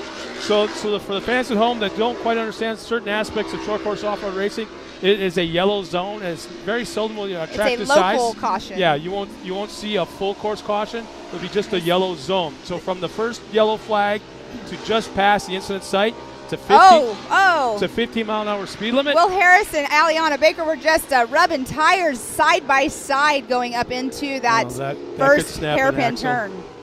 But like I say, there's a 50-mile-an-hour speed limit through the yellow zone. Once you get past that last yellow or the incident site, they can get back right on the throttle. And they're in the yellow zone again because the way the course is, they're crossing by. Yeah. The front stretch and back stretch, we'll call it, are very, very close together in that spot of the racetrack. So that's why the yellow zone went all up the hill and down the hill till just past the front stretch yellow. Tell you, Aliana's checking out. She is on it. And we've had a 4-car battle going on here. I can't quite see what their numbers are, but I believe it's Reese Harris, Gavin Beers, and Aaron Cuevas has a 4-car battle going on for 3rd through 6th position. Oh, and Keegan Cummings in the mix there too. On screen there again is Miss Aliana Baker. You'll see her brother out there later on in a white car with a gold chassis. Probably one of my favorite color combinations out here. There is the battle going on right there. That was between the 4 cars. They just did the little step up. That's on the opposite side of the track of where we're at, over by the lake area. And yes, I believe that is Reese Harris, Gavin Beers, and Aaron Cuevas, and Keegan Cummings with that battle going on. They've all 4, see there. You can take the inside line. You have to check up just a little bit, but obviously shorter distance. But some people, they can go try to keep the momentum up on high up above, onto the bank. yes, onto the thing bank. Is, Chad Mayo on screen. You won't make a pass on that spot, but you have the added speed. The pass will appear at the end of the straightaway because you've had that much longer of a run at top speed. And look at that battle. I mean, they've been doing this. All 4 of those cars have been neck and neck the whole entire race, and it is now over. The checkered flag has been waved. Will Harris, Aliana Baker, Reese Harris, they've all 3 came through and taken that checkered flag. And look at, so Gavin Beers, Aaron Cuevas, Logan Ellis, and Keegan Cummings. They were battling out all the way to the end. That was a great race going on just now. So Chad did have a little issue out there. Is he? I think he was in the second wave. I'm not sure of second wave of car, but he's on screen right there. And that is Lake Edwards. That is right there with him. Chad had a very good lap time, though, with 2 minutes flat. So that's going to definitely help him. Right behind him, Lake Edwards had a 1:59.7. So in that second wave of cars, it looks like there's 3 or 4 that are right there around that 2-minute mark. So that's going to help them their starting gate positions come tomorrow. Not sure about the it looks like Lake Edwards just had a 1:59.773 lap time. That might be the fastest lap so far of the day.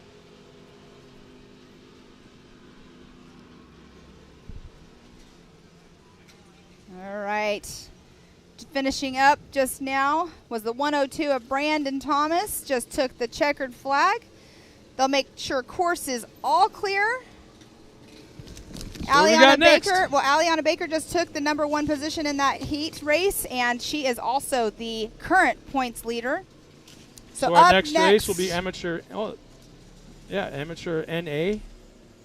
Yes, sir. So here's our lineup of 13 cars scheduled. We don't know for sure if everyone makes a call, but we're just going to go off of our lineup. We go by our lineup. On what is scheduled to be out there. So on the pole, starting with a Yamaha's Dakota Medlin in the 432.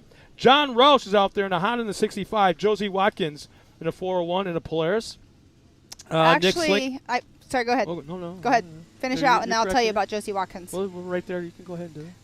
Josie Watkins is actually going to be driving Chad Mayo's car because earlier this morning in practice, Oh, that's right. Yeah. there was a little incident. It was more than a little. That whole front end of the car was wadded up. Yeah, her car is not raceable, so Chad Mayo is actually going to be loaning her his car that just came off race course, So and you we're can gonna have a see little them bit of a on delay, yeah. screen. They're Yeah. getting everything switched out.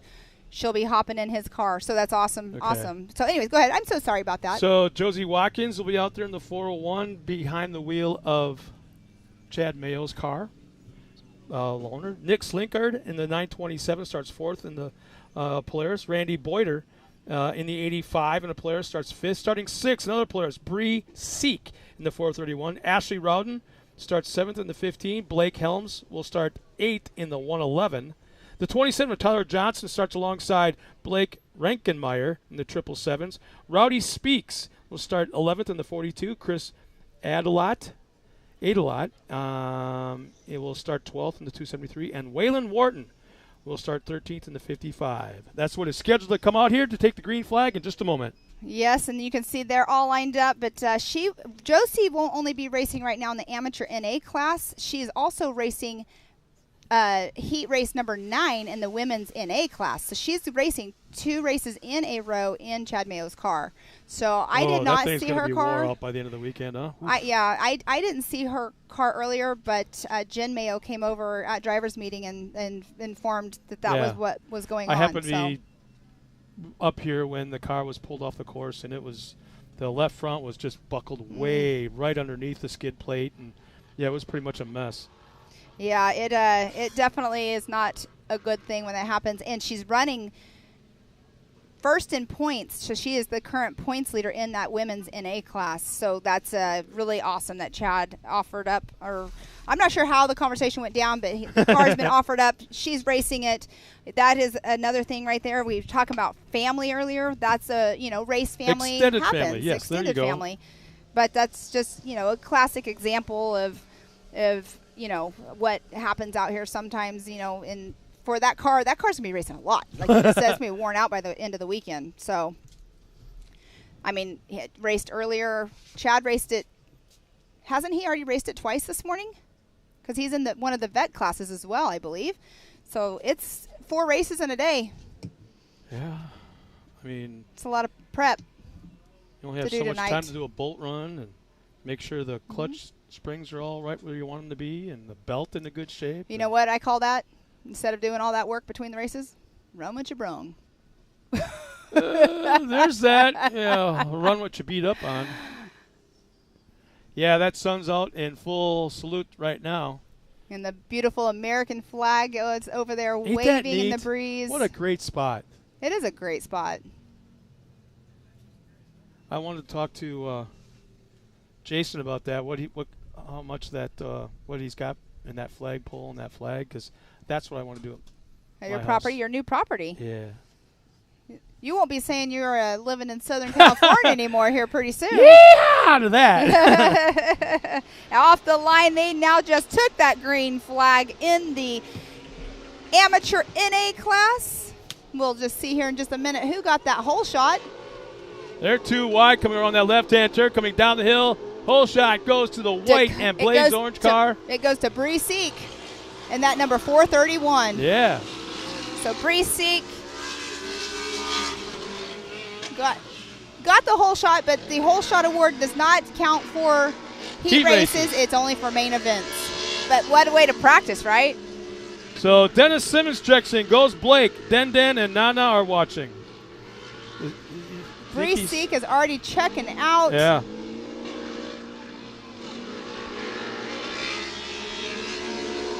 You can see the battles going on screen. We got Randy Boynter up there as well. Ashley Rowden. The second wave of cars have just taken the green flag. So we should have a total of 13 cars out on race course right now. Look at the battle going on screen right there. They just came down that first hairpin off the start. They are now going into the Talladega turn. That does not do justice right there. How steep that is. That hill is very, very steep right there. It's fun and steep. I wish this section right here, the rhythm section, that long straightaway, is closer to the crowd because there's some really neat action. I love watching suspensions work. Well, that's why we, And- watching the live screen at home, you can see it Yeah, you see the top of the cars. as they're jumping over. There's still some water setting at the end of that rhythm section. No, And you that's notice something. Blake Helms, the 111 on screen. Our lead car looks like he's actually running what I He's- used to call Hoosier Humper tires or our sprint car tires. He's the lead car in the second wave of cars that came through. So you'd think There's this morning Bruce they'd Seek be on running out. screen. We're running mud tires, real aggressive knobs on the tires, really deep grooves. And Oh, our there's- leader in the second wave appears to be there's- running totally the opposite, sprint car tires. That was- very soft rubber. That was Ashley Rowden on screen there. Look at that. Another 4-car battling it out, going through the start-finish line. Or I should say the finish line. That's not the start line. Bree Seek has completely checked out. Yeah, it looks like starting to lap a car.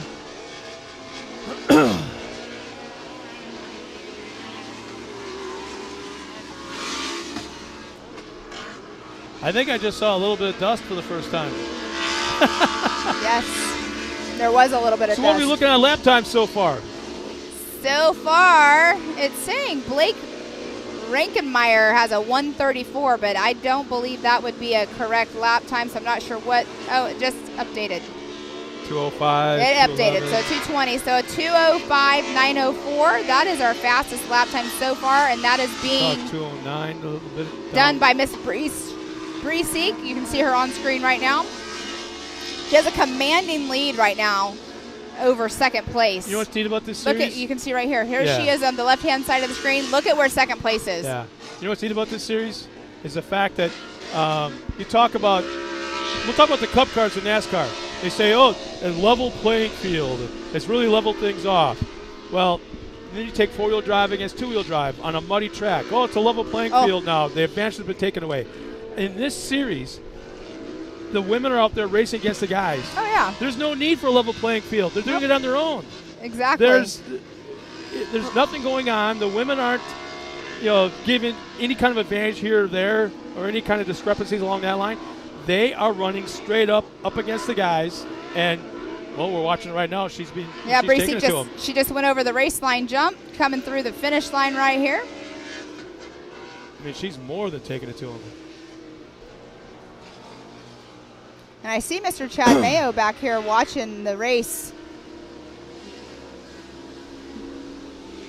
So we have the 85 of Randy Boynter and the 15 of Ashley Rowden. They are battling it out on screen right now. They just went through the finish line. They're going up into that left hairpin turn by the Barbie Jeep Hill. And they've been battling it out the whole entire time too. Bree Seek, she's in her own race by herself up there. But Ashley Rowden's trying to make a pass right now on Randy Boynter. Almost gets it, but not shy of quite being able yet. to stay on the throttle. No, watch. Here we go. This is where you need a little bit more skinny pedal. Oh, Oh, the up little on two bicycle. wheels, That yeah. was Ashley's bicycle just now. Okay, now watch this. She's going to the corner on the outside, going to try to peek in the inside. Nothing there. Now she'll try to peek the inside again. Still nothing there. Now it's just a drag race down to the corner. Well, and with the open wheels like it is, it's really There we nerve-wracking. go. On the outside, she's getting a little squirrely. She pulled up alongside, but then got squirrely as she was just on the right side tires looked like they were just barely off the track. And I believe that's Blake Helms that's running in that fourth position. So they're running for second and third right now. Randy and Ashley are battling it out right there. They're both going fast, but that also kind of in a sense, it's not the person behind you. It gives them time to make up ground. So and you can see that it looks like that's what's going on. Yeah, you can see As Blake this isn't a Helms matter of gaining drag ground. racing from corner to corner. Oh, she almost gets it. She's got to plan a pass like 3-4 corners before they get there. Right. To where she can accelerate, where she needs to turn corners, inside, outside. So that's what she's having issues with right now. It'd be one thing if I had like 5-10 more horsepower than you, I could out drag race you. But Right. these cars aren't like that. And on screen there, they are right there. That is Randy Boynter in that number one spot, or not number one There spot. it is. But She tried the inside, still nothing there. Not quite enough speed going into the corner. to carry it through. She had to tech up, but then also he's running a protected line. He's running he's doing exactly what he has to do. And they just went over that race line jump coming into the finish line. They are getting the white flag, so this is the last lap for Ashley to make that move. And that right there on screen was the 65 of John Roush in that Ultimax Spillway area. So if we go back to the battle for second or third, right there it is. Oh, she's going way to the outside, ducking to the inside right here. She seems to like that spot right there.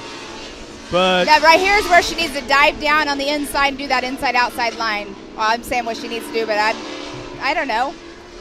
Well, I kind of do, but I don't. Well, she's trying. She's trying. They are very equal in speed. So right now, it's just all about their driving skills. Well, here's the deal, too. You got spotters helping you out. Yes. Now she's trying the left side. Last lap, she was on the right side. They look like they almost made contact going into the left-hand turn. Looks like Here we she go. almost had it. Looks like that mud pole. And there, right there, is broke her momentum. Brees is almost a half a lap. Well, pretty close to a quarter of a lap ahead of second and third place. So. Oh, I was nerve-wracking right there at the end of that whoop section, the rhythm section. Well, these inside-outside moves aren't working for her yet. This has been so a I think great race. Randy is. Oh, that's that area right there where you can either take the inside line or the outside line. Yeah, she's going to have to. I don't know if she might be too far back right now, but she's going to have to just. No, this is all about. This is about Randy not making any mistakes. She's going to have to outbrake him into the corner and then make it a super aggressive. There's our winner across the line. We go back to our second and third place. That is Miss Brees just took the checkered flag. Yeah, she's not close enough. Here we go. One turn remaining, basically, and she's going to have to make it happen right here. Up over the tabletop jump into that final corner. And let's see. No, she won't be able to do it. She's going to race them really clean. That's exactly what she did. She could have probably tapped this bumper more than a few times, kind of moved them out of the way like you see in cup racing, but she chose not to. So I hear someone back here cheering on whoever. Sportsmanlike racing by Breeze, so nice job. And I just saw the 401 Josie Watkins in the borrowed car from Mr. Chad Mayo go across the finish line. She'll just be what they have to do when they come off the track. They all have to go through tech. They have to go through and they have to get weighed. So now she just came off track. She's got to go through that tech line, come back, and get back on course because she is now going on into the women's NA class. So Amber Baker checked in. Way to hang, Josie. Aaron Godwin gives her the thumbs up, or thumbs up to somebody. So what's our next race? I just was going over that. Next up is the women's NA class. You don't listen to me, do you? It's like listening to my wife. Wah, wah, wah, wah, wah, I was saying that Josie Watkins just had to go through the tech pad because you have to as soon as you come off race course.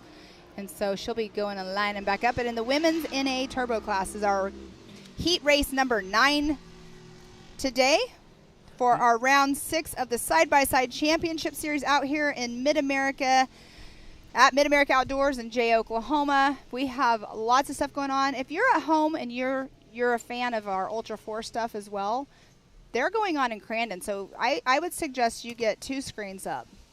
Watch what's going on here at Mid-America today, and then watch what's going on in Crandon as well. Because it's the 53rd Crandon International Race. But we have some crew that are normally here, Miss Tiffany Stone and Miles Hasselquist, who are normally here at our side-by-side championship series. They are up there at Crandon working and having a good time up there. Here we are at Mid-America having an amazing time ourselves. I'm going to try to do a phone call with Jim Marsden at Crandon to give us a live update on what's all taking place, how it's been going, how his first trip to Wisconsin, to say nothing of Crandon, for hopefully the World Championship. Hopefully he had some cheese curds. That's one. Crandon. I've been to Crandon the last 2 years working with Ultra 4, but I have to say there's a restaurant there that I literally went to for lunch and dinner. Ed's? No, I don't remember the Charlie's. name of it. On the lake? No, it was in town, downtown, but they had the best cheese curds. I don't know what it's called. You're going to like this one. There's a restaurant downtown Crandon that's owned by a gentleman and his wife. She happens to be Asian. But when you walk in, everything on the walls, all Wisconsin themed. The Wisconsin Badgers, Green Bay Packers, Milwaukee Bucks, blah, blah, blah. Great, great pizza. Oh, my gosh. Can I awesome tell pizza. you where there's really good pizza? But there's also a sushi bar in the back corner. So a Wisconsin-themed restaurant that serves pizza and sushi. That's interesting. But you want to know who has really, really, really great pizza? Right over there, across from Coconuts, there's a pizza trailer. Oh, yeah. Oh, my goodness, their pizza's amazing. So if you're out here listening, go get some pizza over there. Joe's over there working that pizza trailer. And then we have the Legend Steakhouse here. I know that they've been busy. Chef Don's been over there super busy, but got really great food here. No, nothing. The only thing I miss up there in Wisconsin, Crandon, is the cheese curds. That's my favorite. I didn't eat cheese curds for lunch and dinner every day, though. No. I'm not going to admit if I did either. Well, there's deep-fried cheese curds, and then there's fresh. They're deep-fried. If they're fresh enough, even deep-fried will squeak in your teeth. No, so next up we do have the women's NA class. We have 11 cars taking the line. Miss Josie Watkins, who is in Chad Mayo's car, is leading points. And it's we have Paige Lukenmeyer in that number 1 position in the 806. Brooklyn Singleton in 17. The 505 of Michelle Potska. Michelle, I need to get your name right. I'm so sorry. I'm going to call you Michelle right now. She actually helps out over there in tech as well. Then we have the number 15 of Ashley Rowden, the 401 of Josie Watkins, the 431 of Bree Seek, 774 of Shaylin Broker, 314 of Katie Thomas, the 528 of Leslie Yoshimoto, the 10 of Haley Boodle, and the 8A of Elisa Graham. So we will have 11 cars taking that green flag here in just a moment. But it sounds like Mr. Scott has Jim Martison possibly going to try to do a call with Jim Martison up in Crandon. Okay, here we go. Well, everybody, I have Jim Marsden, whose hometown is just outside of London, England. He's in Crandon for the first time ever with the Ultra 4 Series. And, Jim, how's Crandon going for you, man? How's the Ultra 4 racing going? It's absolutely fantastic. It's so special to be here in Crandon right now. The whole thing, the big house, is quite exceptional. The racing's awesome, as we expected, and we've got a real showdown tonight. We go out onto the live course tonight. We've got the Rugged Ridge and also Rage on the Rocks. If you get a chance to log in and watch the live show, please do. It is going to be spectacular. Well, Jim, we've actually had it on in the restaurant over here at Mid-America. And you know what? I can't wait till you get to come here and check this place out. I'm really looking forward to that. Hopefully I'll be able to do that either later this year or definitely next year, that's for sure. Awesome. Well, Jim, I miss seeing you and Miles as well, and you guys have fun. Crandon's amazing. I'm glad you got to go experience it. I know you were wanting to, and here you are. Yeah, no, likewise. I mean, we wish you were here, but we've all got things we've got to be doing, and I hope to be able to join you very soon. Awesome. Well, I know Scott's got it. Jim, I got one question for you. This is not Ultra 4 USA related, but what did you think the first time you saw Pro 4s going around that racetrack? Yeah, looks like sorry, I missed that. My internet's not that great. Say again. What did you think the first time you saw a Pro 4 go around turn 1 at Crandon? The hairs on your arms stand up. It is just absolutely spectacular. There's nothing else like it. It really is incredibly special. I'm really looking forward to the World Cup races later today. Oh, yeah. Well, hey, man, I'm looking forward to seeing your broadcast, all the Ultra 4 classes. Enjoy yourself in true northern Wisconsin Americana. Hopefully you have time to tune into what we got going on here at Mid-America Outdoors, man. Have a blast. Absolutely. Thank you so much, you guys, for your hard work, and I hope to catch up with you very soon. All right. Bye, Jim. Cheers, guys. Well, That's once so again, that cool. was Jim Marsden, yeah. Jim's a great guy. He is an announcer out at King of the Hammers. He races Ultra 4 Europe, and he's a king of Europe. Well, he's like the UK's version of Lauren Healy or Shannon Campbell. He is the man when it comes to Ultra 4 racing in Europe. Yeah, super awesome. It's that was awesome to get him on the call to do that. And when he said the hairs stand up on your arms. I was like, when you said turn 1, I got goosebumps. Like, watching turn 1 is something that I think everybody needs to experience in person sometime, because it's really cool. Earlier this morning, you heard me talk about short course racing is the best kept secret in motorsports. I heard that from somebody very, very powerful at the time. This was back in the late 90s, I think it was. And Herb Fischel, who was with Chevrolet Race Shop at the time, he signed Jimmy Johnson. He signed Dale Earnhardt. He signed, Senior. He signed Jeff Gordon to Chevrolet, to their contract. He's the first one to ever do that. Well, we're at Victory Lane at Crandon, and I was working for ESPN2 at the time, and we're all waiting for the winner to come up to the podium, and he's talking to somebody, and there's all kinds of white-collar sponsors there waiting for the big celebration, just like you see on NASCAR. And Herb Fischel was the guy that was talking to somebody else and actually said to one of the sponsors, he goes, without a doubt, short course off-road racing is the best kept secret in all of motorsports. And I'm telling you, I've said that for so long, and it's about damn time. With the help of Mid-America Outdoors, I think we're on the cusp of exposing short course off-road racing to the world. Yeah, it's pretty cool, the whole short course everything. I mean, and we were talking with Lee earlier, and you were asking him about the growth of side-by-sides. Every single off-roading racing series, the side-by-sides is the fastest growing class. And like he was saying, every time there's, new race courses or new series, that come up, and new racers every time, not every single time, but a lot of times there's new racers every single time that you show up to a race.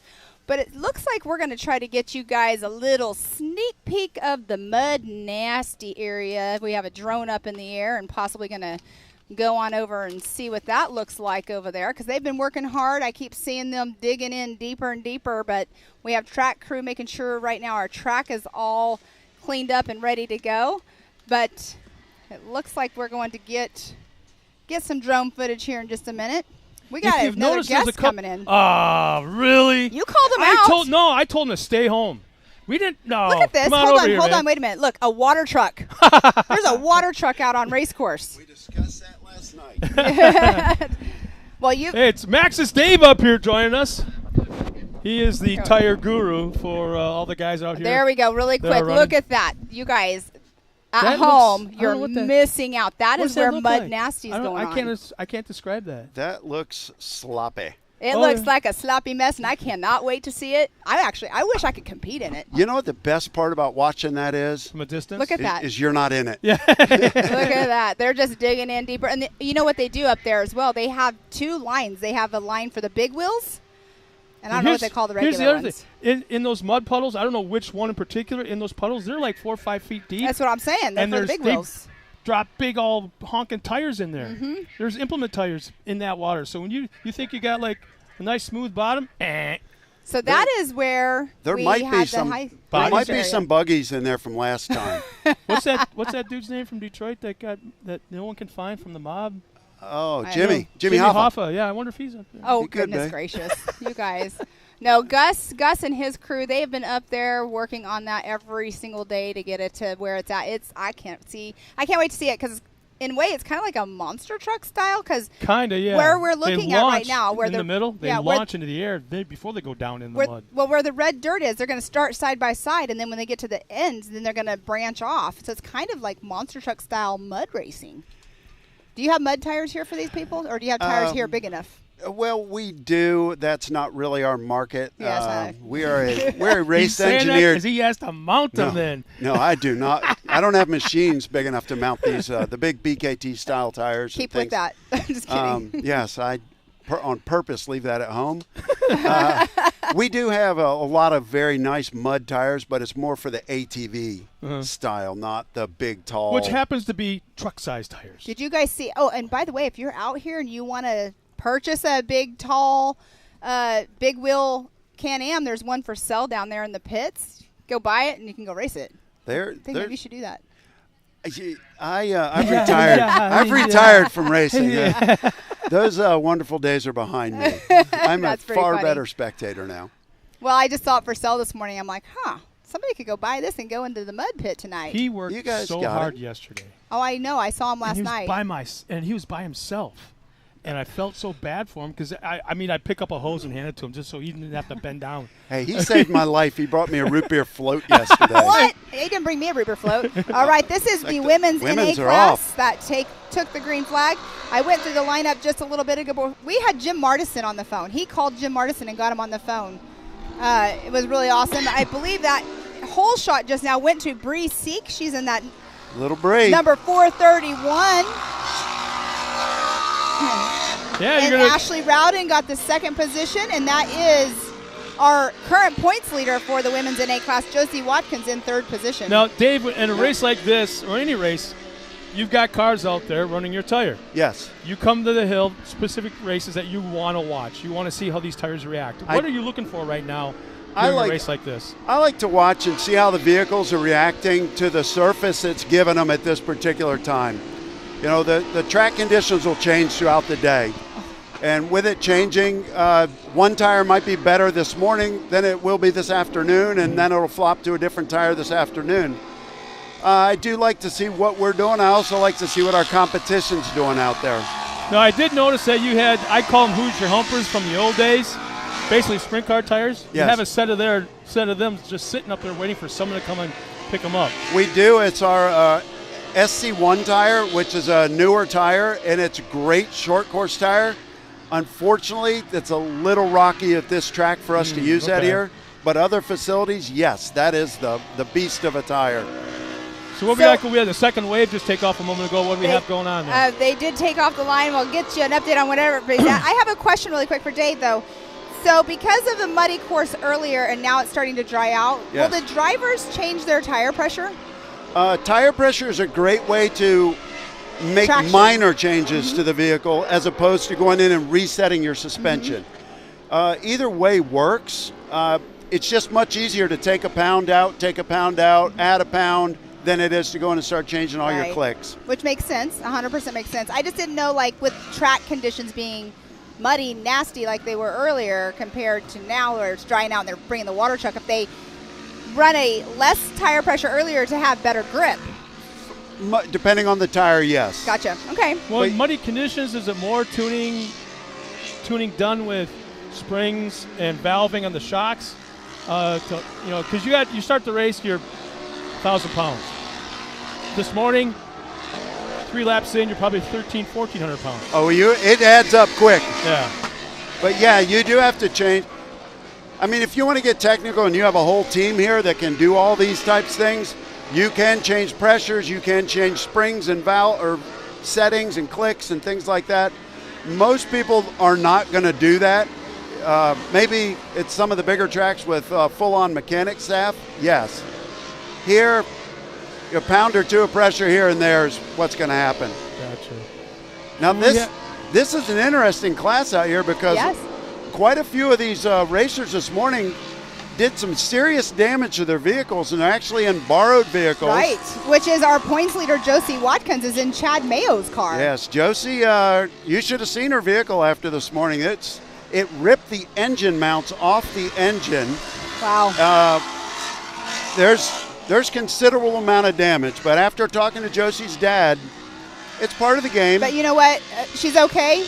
That's what makes, that's what the most important thing is, and she's back out on race court, just holding her points. Well, that tells me something because I saw the car being towed by. The whole left front was just buckled underneath the skid plate.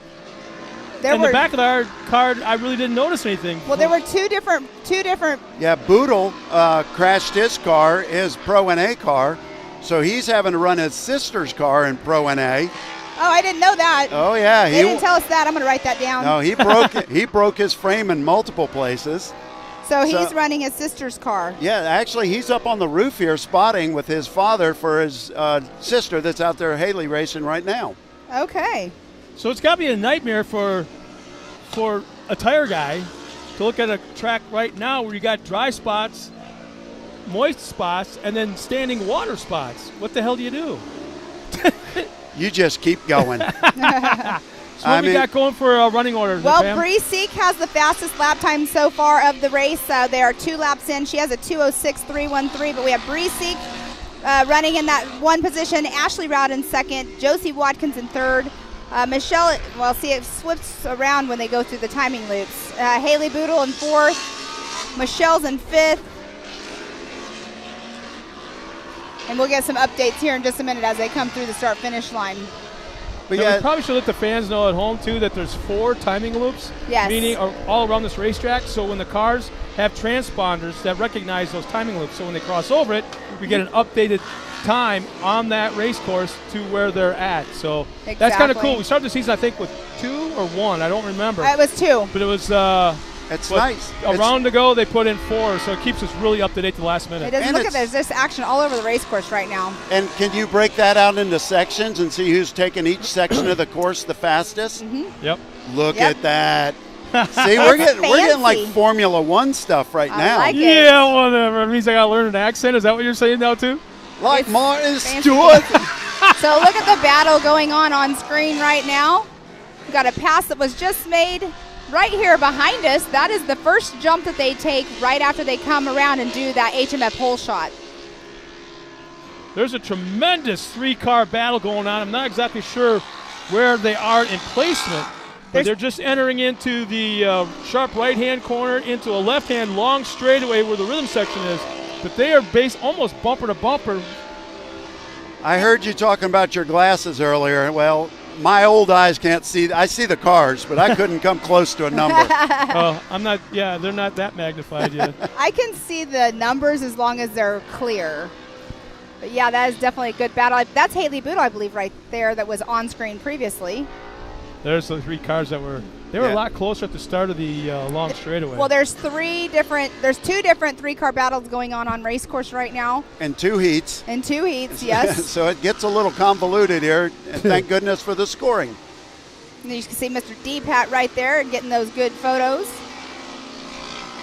And keep in mind, fans at home, that this is a heat race, but it's for placement for tomorrow's gate pick for the main event. It's done by time, not where they're going to finish first, second, or third. It's done by time. Now, do they only count tomorrow's scores, or does today's scores also add into it?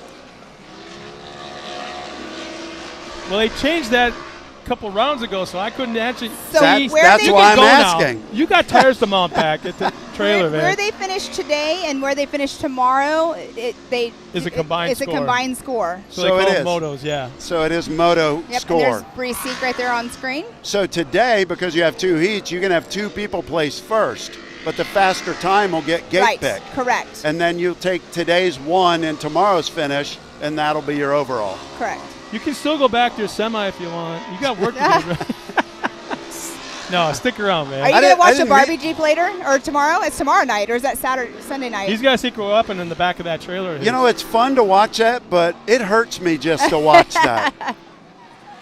So it's tomorrow night, and it's going to Under be the at lights. night. I can't wait to see that. That's the freaky part, because I'm looking at that, and you know, there's that lip at the bottom of the hill before they launch into the water. They jump.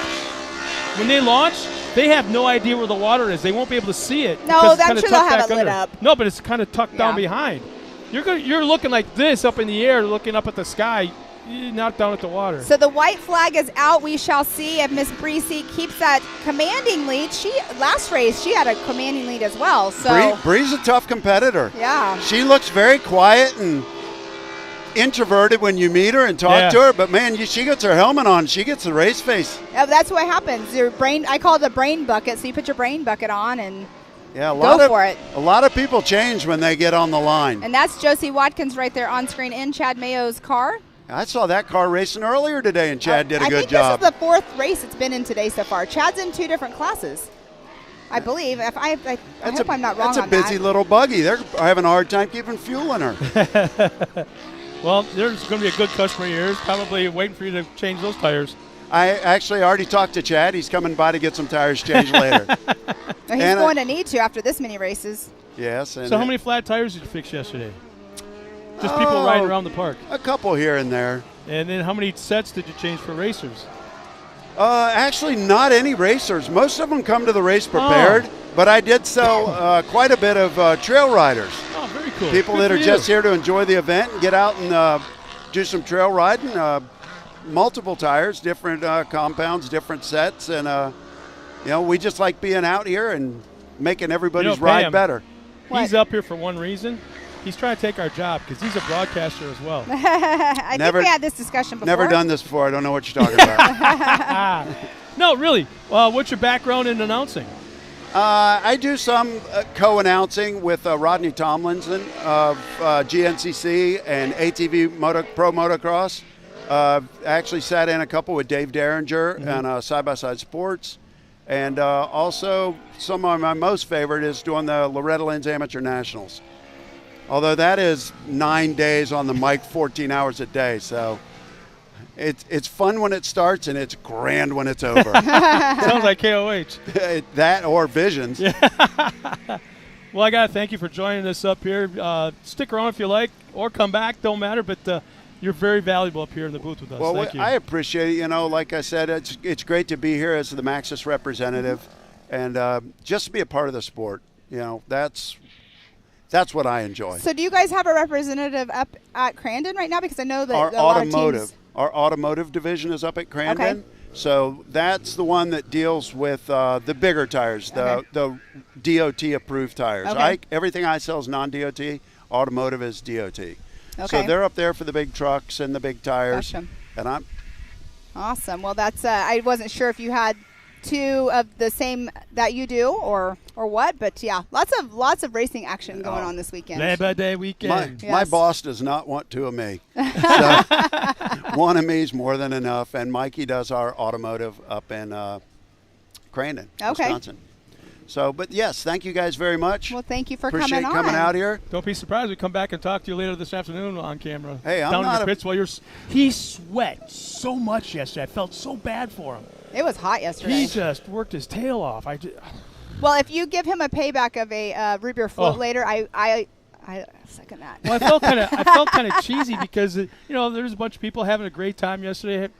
Drinking their choice of what they wanted to drink, and let's just say it weren't root beer floats. So I walked up. I felt kind of like a nerd, and hand him a root beer float. You know what? As much as I would love a cold adult beverage, that tasted far better. Far better at the time. I'm sure it did. And we have our next race. Wow. Click it off the line. This is our expert turbo class. We have 15 cars out there on race course. We have a rollover that's already happened at the top of this hill. Can't quite make out who it is because their number is not on the bottom of their car. But between the 15 cars, we'll have Christopher Welch, Caden Ellis, the 121 of Michael Green, the 88 of Christopher Smith, 917 Kendra Hoop, 871 of David Cook, the 31 of Matt Heckler, 261 of Grant Stevens, 47 of Mr. Rusty Pipes back out on race course, the 43 of Justin Barub, 894 of Austin Braden, 444 Mickey Schroeder, 900 of Derek Stevens, 86 of Donovan Willis, and the 909 of Eric Vaughn. Hi. Hi. How are you? I am great. How are you guys I doing? am doing wonderful. Well, we got a chain of guests coming up here onto the stage, and we want to thank you for coming up here. But I'm so glad thanks. it's you. Oh, at good. this point of the day. First off, it's starting to warm up. Yep. Okay. Yes. And with that heat comes belt wear. Absolutely. And Belt that's heat. what I want to address is the belt situation these guys are battling. Well, it's not Oh, yeah. only the heat, right? It's the mud and the water that Oh, get yeah. into the compartment where the belts are. Absolutely. Yeah, that makes it tough, especially when they're that pit you were showing. My Yes. goodness, that's really hard on belts. So And Pam, the second wave of cars just came off the line. And Awesome. that is Whoa! Joey Kitwood doing his best right there. Up on two wheels for probably about 100 feet. Saved it. We'll lose probably 3, maybe 4 spots, but it's back underway. yeah, but saving it is like the key component right there. So first off, I apologize. Let's introduce who our guest is and who's hi. behind it. So I'm Lori Grandinette. I'm marketing manager for Ultimax Belts by Timken. Awesome. And Yeah. welcome. For coming back here. I always see you at every single race. It's Yep. awesome. I do have to say my kid's racing for the first time in his own race car, and we got an Ultimax belt. Great. Because That's good to hear. we weren't sure like what belt was on it when we got it, how old it was. So Good deal. He'll be Yeah. out there on course with one of your belts. Oh, later on. good, Yeah, good. super Well, I hope exciting. he does well. I That'll do be too. great. Yeah. Yeah. Looks like we have right there on screen Let's that is the 003. That is Will Harris. Okay. I'm not surprised by that because that car, if that is Will, I'm not surprised because that car's had a lot of wear and tear on it today. It said 003 on it. I don't see him registered in this race, so maybe he is a late registrant to come out here. Or maybe a replacement car or backup car. Oh, that's not Will. No? That is not Will Harris. Well, actually, it's got blue on the front end. I should know that. I asked this to Dave from Maxxis Tire. Yep. I go, in a race like this, all the manufacturers or whatever they be watch for certain things, So like we'll their go on tires to- and things like that. Right. What is it that you're watching for when you come up here with your cars that are running your belts? Well, I mean, we want to make sure. One thing we want to make sure of is we want to make sure people are breaking belts in before they start racing. And how do you do that? Because I've never done that. Yeah, well, I know a lot of people haven't done that, but I mean, if you just throw a belt on and heat start cycle. running, it needs 3 heat cycles. Yes. You are sharp. You know this stuff. So what's that mean? Well, we just say ride it for like 20, 30 minutes, get it up to heat, let it completely cool, do it again 2 more times. It's not something everybody likes to do, but But if you know, don't you're do gonna it, if you don't do that heat cycle, what's going to happen? Because the belt's the belt hard. isn't going to seat Exactly. properly in the clutch, And and it so can it's just going to fight it a little Yep. bit. So this gets it in there, and then you really should extend your belt life a lot by Yeah. doing that. So we highly recommend it. You know, And you guys have a warranty on your belt. we do. We have an amazing warranty. We have 3 different levels of belt. One we call our OE replacement belt. It comes with a 1-year warranty. Okay. Then we have our what we call the high performance. It's got 2 years warranty, and then our extreme performance has a 3-year warranty. I don't know which one I got because I didn't. I bet you got the XP. What do you run? X3. Okay, yeah, then you'd have an XP. Okay. Yeah. Okay. So- I don't know. I just talked to Tana up in the Power Sports, and I'm like, I don't know which one to get. Okay. So she. Well, and for told that, me. we have a very cool tool called a belt finder. You just go to ultimaxbelts.com, you put in your year, make, and model, and it tells you exactly what look belt at you that. need. I like She's it. a marketer. I am I ready. knew as soon as she went there, I knew she was marketing. Yeah. Look, there's a battle Let's see. going on just now down through the whoops section. I didn't see the car numbers, but Yeah, That's good. let's go through the lineup real quick. We haven't See how talked they're about the doing. racing. no, we haven't. So we have Matt Hecker in that number 1 position, Michael Green in the 121 in that 2nd position, Grant Stephen in the 261 in 3rd, Kendra Hoop and the 917 out there running in 4th position, Christopher Welch 479 in that 5th position. So Caden Ellis is in that 6th position, but he has not hit the next timing loop. And that car that was actually pulled off to the side was the 900 of Derek Stevens, is who that was, or Derek Steven. Uh-oh. Somebody. Oh, Yep. no, and looks like that car number, I can't quite make out who that is, and it's a very distinctive car. It So is. maybe we can go back to that in just a minute, but they lost the front right wheel. That's That is not good. not good. We actually saw Will Harris earlier. He was going for the pass for first place, and the left rear of his wheel just broke off. But he Well. had a tumble earlier on, so more than Oh, likely yeah. something was waddling loose and Well, just I'm finally guessing let go. David Maxis can help him with that. You think? I think so. Somebody, I actually, Oh, boy. somebody will definitely help him out with that for sure. And Yep. I'm not sure what that car number is, but it's right here down behind us. It but we is, just can't see yeah. it. Gosh. There's been some great racing. Are you going to go up and watch the Mud Nasty later on? Oh, I'm going to. Okay. Absolutely. I want Yeah. Oh no, in she's it. competing in it. I'll I'll find drive for find you. a car. You're competing in it. If I find you a car, will you do it? I'd give it a Yeah. try. I'd give it a try. I'm like, oh, can I co-drive? That's all I care about. Yeah. Like, I don't care. I wanna I'd go in actually it. love to get into one of those little 170s. Oh, they're tiny. I'm curious how. They're tiny. Would I fit? I don't know. But they look like fine. You're tiny and you're petite. I You think would I definitely could. fit, but I'd go with the 570 Yeah, did for a you? pit Oh, vehicle. No, I said okay. I would go with a 570. There you go. Oh, I There you can't. go. I still can't No. see that number right there, but they're safely off the race course. They're right, good. literally right down here Yep. behind Man, us. I'm not sure this is all for position. We got 5 cars battling We do. right here behind us. Coming down Good. off the just past us. Looking good. And that was the 31 of Matt Heckler. Wow. Michael Green, Grant Stephen, Kendra Hoop is in that mix. She's a Mid-America brand ambassador. She's running in that 4th position.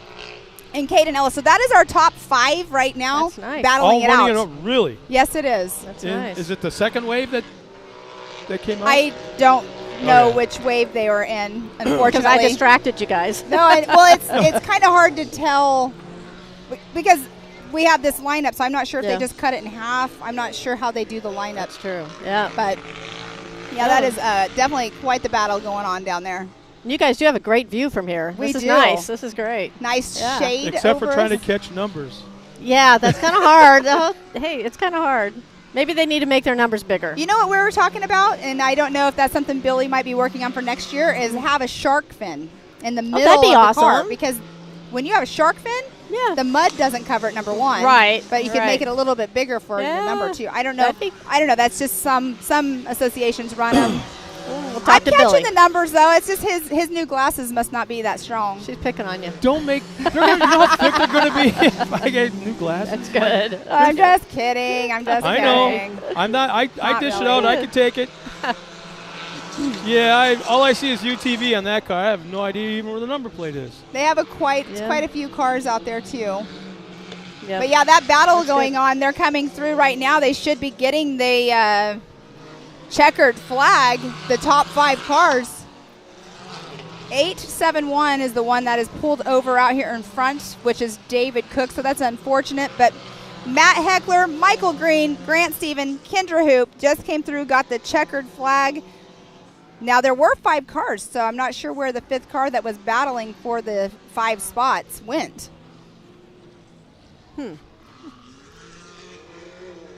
Not sure, but yeah, that's unfortunate right down here. David Cook. It looks like we did not have the 88 of Christopher Smith take the green flag today.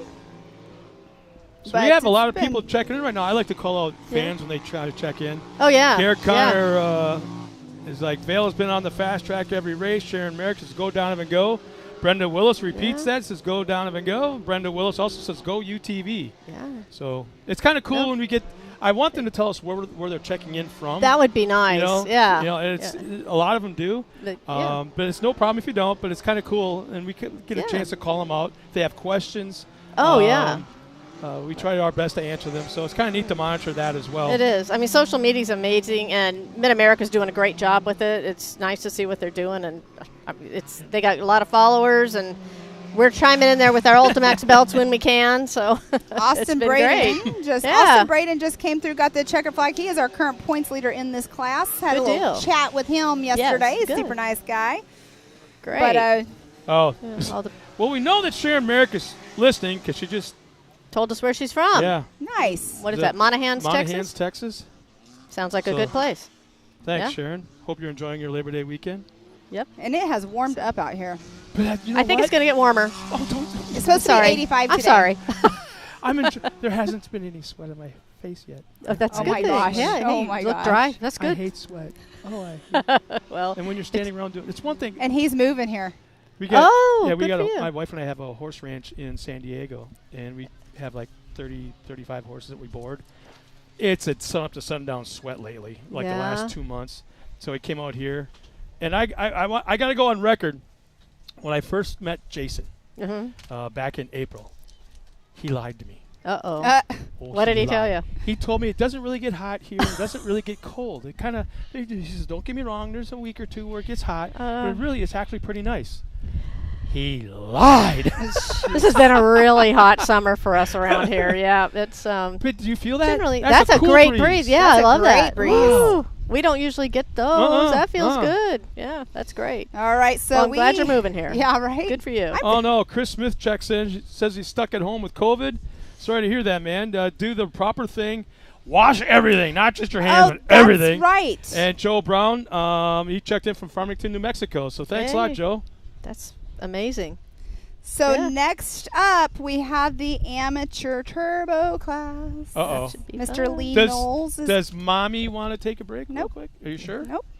Because I remember that'll be fun. early on in the season, this race. No, it wasn't this race. Well, It was the very, very first round.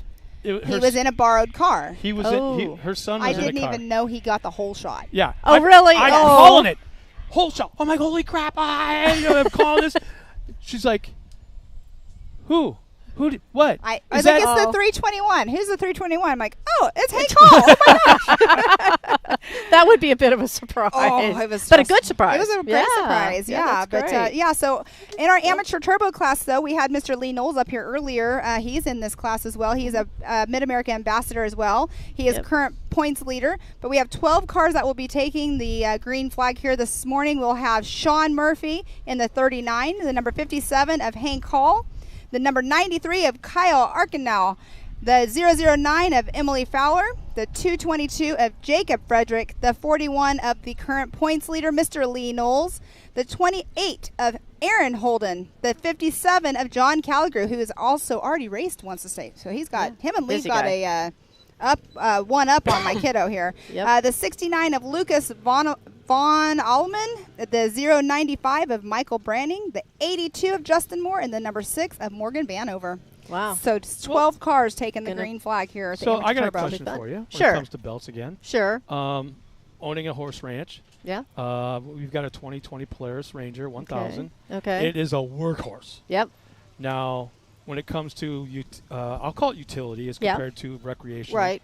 Different kind of belt, different kind of things. Same kind of things, just different. Yeah, we make belts for that, of course. Probably that's going to most likely be our UA belt, which is what we consider a high performance. And it's going to have all the power and strength you need to support that application. If you're going to ride it really heavy and hard, we can also move you up to the XP belt if you're tearing across the pasture to, I don't know, yeah, something like that. You might want to go up to the XP, but our UA belt is really great for that. With the warranty and everything, we highly recommend it for any kind of application. So what's the difference between a race belt like they're using here this weekend as compared to that kind of belt? Anything? There are differences in the way we compound the materials that are in them. The recipe, does it have more fiber, more whatever? Okay. We actually use something it's really rated for the heat, and in racing the heat's even more extreme. So there's certain things we do with the chemicals that can help resist that more. I mean, realize that. We really engineer our belts from the very ground up. I didn't realize that you could buy a race belt compared to a regular belt. I mean, that's awesome. Yeah, the XP belt we consider more of the race belt. Okay. But again, like I say, it's kind of specific to the application and how you're riding. So you have choices. I think it'd be cool to come see where you test the belts. Oh, we have a great lab. You should see it. It's cool. One of the funnest things they do is they just stretch one till it breaks, and you just sit there. Wait for it. It's like a big rubber band. Yeah, exactly. I'm always just like such a nervous wreck waiting, but it takes a lot to break can, them. right? Yeah, exactly. You're the only person I know exactly what you're talking about. I got a fun question for you. I hope it's a fun question. Okay, let's see. Okay, it's non-race weekend. You're not at a trade show anywhere. You're not out in the industry. You're home and you're a civilian. And you got your neighbors or your friends. You're over in the backyard grilling out, having mojitos or whatever for breakfast or whatever. Yeah. And so what do you do, Lori? What do you do for a job? And it's like, what do you tell them? That's a fun one. Well, actually, this is the funnest part of my job. So this is what I usually end up talking about because people, it's something they can relate to. The other parts, so I'm really big into, I have to do industrial belts too that run all the machines that make all the things that everybody buys, So, I mean, our belts are on machines that mill flour or like cut conveyor lumber. Belts? Conveyor belt style and belts? Conveyor belts. We have, I mean, we have anything industrial. There's a lot of belts out there, and there's also chain. Do you make belts for pants? I don't make those kind of. People ask me that a lot, and no, we do. We have now. I suppose we could take a belt, cut it, and try to put a buckle on it and call it good, but I don't think you'd want to wear it. So, but how do you heat cycle that? Yeah, that's right. run. I got ways. So. Yeah, so that's, I mean, I do a lot of marketing for a lot of different aspects, and the Timken company is who owns us, so they make bearings and all of the other power transmission components and things. So I'm not responsible for the bearing side, but I do work on the other that plant side. is in Ohio, right? They have plants all over the place, but their headquarters is in Canton, Ohio. So yeah, it's a great company to work for. They make the world move. That's probably not the right way they say it, but I was going to say make the world turn, but then I'm like soap opera. This is not the right. This isn't right either. As the world turns. That's right. Wasn't that the name of it? Yes, I think so. One of them, yeah. One of many. So, all right. So we already went through the lineup, but we do have the amateur turbo class. They'll be taking off here shortly. I think they're just getting all their, I call it ducks in a row, making sure the course is all clear and safe. Actually, there must have been a car on the far end, down at the end of the rhythm section. They that's right. That's one gentleman was pulled off to the side there. Okay. So we did have, I think we saw the water truck on the track once today. Isn't that rain helped a little bit, didn't it? That was good. Except for the early racing, that was not good. But Actually, there were a few drivers that didn't go out on practice this morning because of yesterday's did a Kyle weather. Well, no, because of yesterday's weather conditions, the Right. rain that we had, even though Right. the sun came out, Yeah. they didn't do any practice yesterday, so it canceled probably- completely yesterday. So they did their practice this morning, starting at 7 a.m., but it was also foggy, so it didn't dry out at all. So there Yeah. were some drivers that opted out. My kid, honestly, was Yeah. one of them. Yeah. They did not go on the race course this Right. morning. So Well, it's like, there's two things to keep in mind when it comes to canceling things like that. They're Mhm. not trying to take anything away from the drivers Right. or pull them away from anything like that. Two reasons. One, the track Right. was so sloppy. We're talking 3, 4, 5 inches deep in slop where Yeah. there wasn't standing water. right. Right. And the other thing is, okay, yeah, go up and practice all you want, guys. Could a safety vehicle get out on course safely Oh. if there was an incident? That is the big thing. So it's completely safety oriented. Well, you don't want to tear the Right. track up. Well, That's Then the true, track too. crew would have been working but- all night long, and it sounds like they just oh took yeah, the the green green is out. Here we flag. go. Where's Hank? Where's Hank? He's running Come on, right now Hank. behind Kyle Arkenau, but let's see who gets that whole shot, which it looks like it's going to be Lee Knowles. Just got that whole shot. Good. Mid-America Ambassador.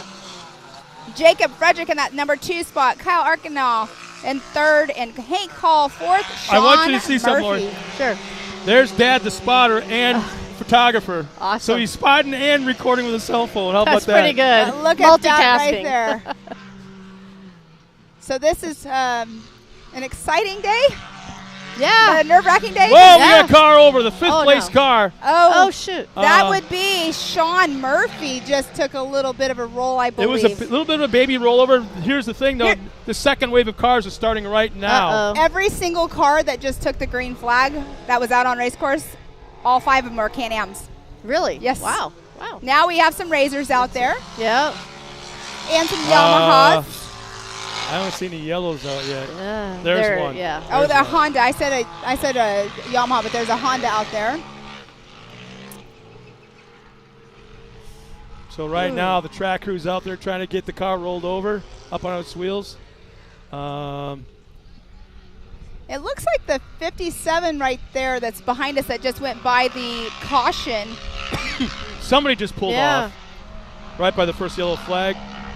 That is John Calligrew. He already raced once this morning, and I'm not sure what was going on, but his car didn't seem quite right whenever he took off. And now look, now he's taken off. So sometimes what happens is their four-wheel drive hasn't engaged or something's going on, and that's the reason why they pull off. They have to turn it off back on to reset it.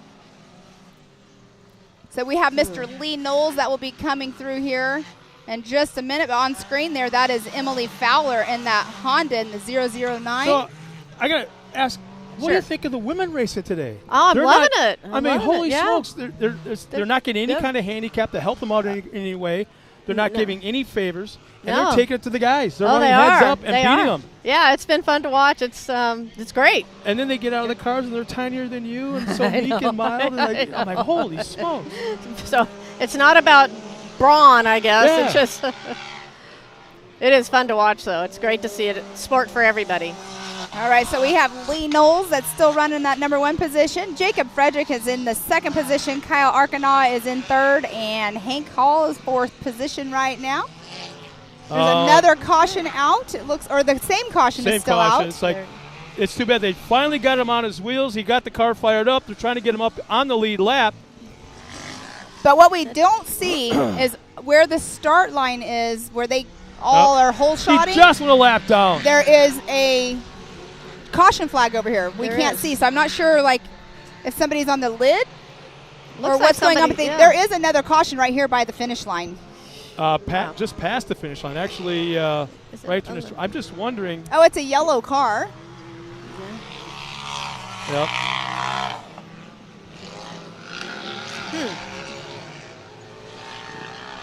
My guess would have to be that is Morgan Vanover. He's Because- going off the hook. Yeah, his looks like his race is done. No, that might be Sean Murphy, actually, because I don't think Morgan took the green flag. But look at that drone footage right there of 1, Right. 2, and 3 of Lee Knowles, Jacob Frederick, and Kyle Arkenau. He just took that outside line. That is that left-hand turn that there's like a split lane. If you take the inside, it's a little bit of an off camber. So Fred Shipley's checked in. Number 82, Justin Moore. He goes, my awesome SIL. I don't know what that means. I'm not sure either. And the rest of the scraping by team. I think he's wishing everybody the best of luck. Again, I kind of go back a little bit. Chris Smith, he says he's stuck at home with COVID. Take care of yourself, man. So Lee Knowles and Jacob Frederick, who are running 1 and 2 right now, only have a 1 second gap in their close. time. Yes. They have spread out just a little bit. They're not as close together. I just had a not a light bulb, but like a thought come through that Barbie Jeep downhill, and you were saying you guys do like conveyor belt style stuff. That could be an Ultimax belt hill. No. There you So here's the go. thing. No, uphill. Yeah, you guys would have to like sponsor a it. ski lift, only take Great- it back great up. Down. Create a contraption of a belt of some sort, or even a rope, just There you call it go. a belt. Yeah. And so the guys can just hook up the Barbie Jeep and pull it back up the hill so I nobody love has to it. carry it It's up. like a ski, like the when you're learning to ski, the kiddie hill. Yeah, Ski tow lifting, yeah. Tow rope, Oh, yes. there. That would be perfect. Yes, exactly. That would be All fun. right. On screen 1, 2, 3, and 4. They got pretty decent, evenly gapped out right there. Lee Knowles is still in that number 1 position. He is also the current points leader in the amateur turbo class. This is round 6 of the side-by-side championship series.